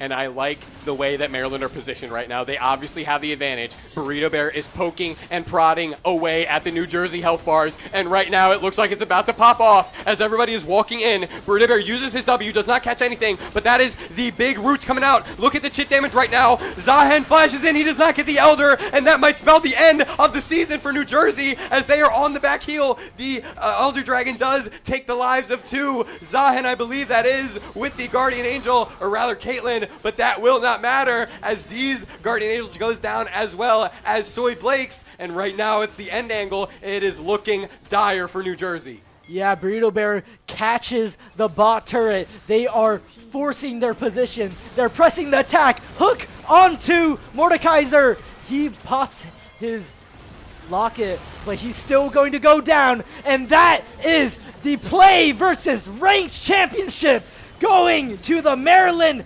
Terrapins. A 2-1 victory against a team that is their only loss once again was to Maryland earlier in the season, Kevin, and the run back happens.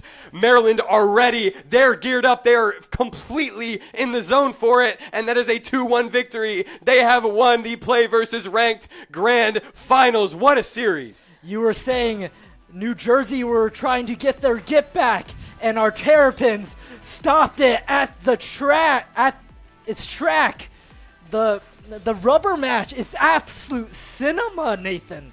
I'm losing my voice. It was a stellar series. It was so entertaining. But I mean, let's give a big shout out to not only the team though, but to the crew over there. We have CJ as the broadcast director. We have Jess and Alex, and here is the team themselves in order from left to right: Kelly, Soy Blake, Burrito Bear, Pika, and Z on the far right. But again, obviously, none of this would have been possible without the strength of the crew. CJ, Jessica, Alex, and Tracy over there, they've been holding it down. Tyler, as the team manager, he's been holding it down since I met him. And I mean, what a way to cap off the season. I mean, there is no better feeling to end off the semester, end off I guess, their college career for some of these players, these amazing players. They're going to be able to live with this. I know Burrito Bear is graduating this semester, and this couldn't be possible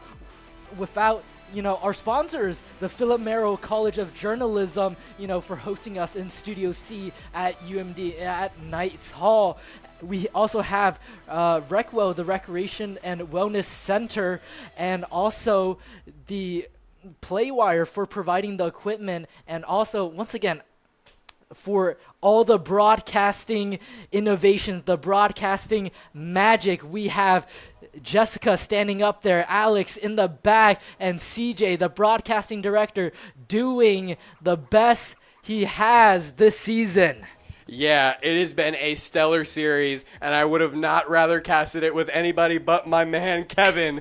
We had a great time this season, and we hope to see you next season. I know I'll be back for casting. I know my man Kevin right here is going to be back for some casting, but that's going to be the end of League of Legends Maryland Esports for now. Again, we hope to see you again, but what a way to end off the season. Yeah, there's no better feeling than a championship.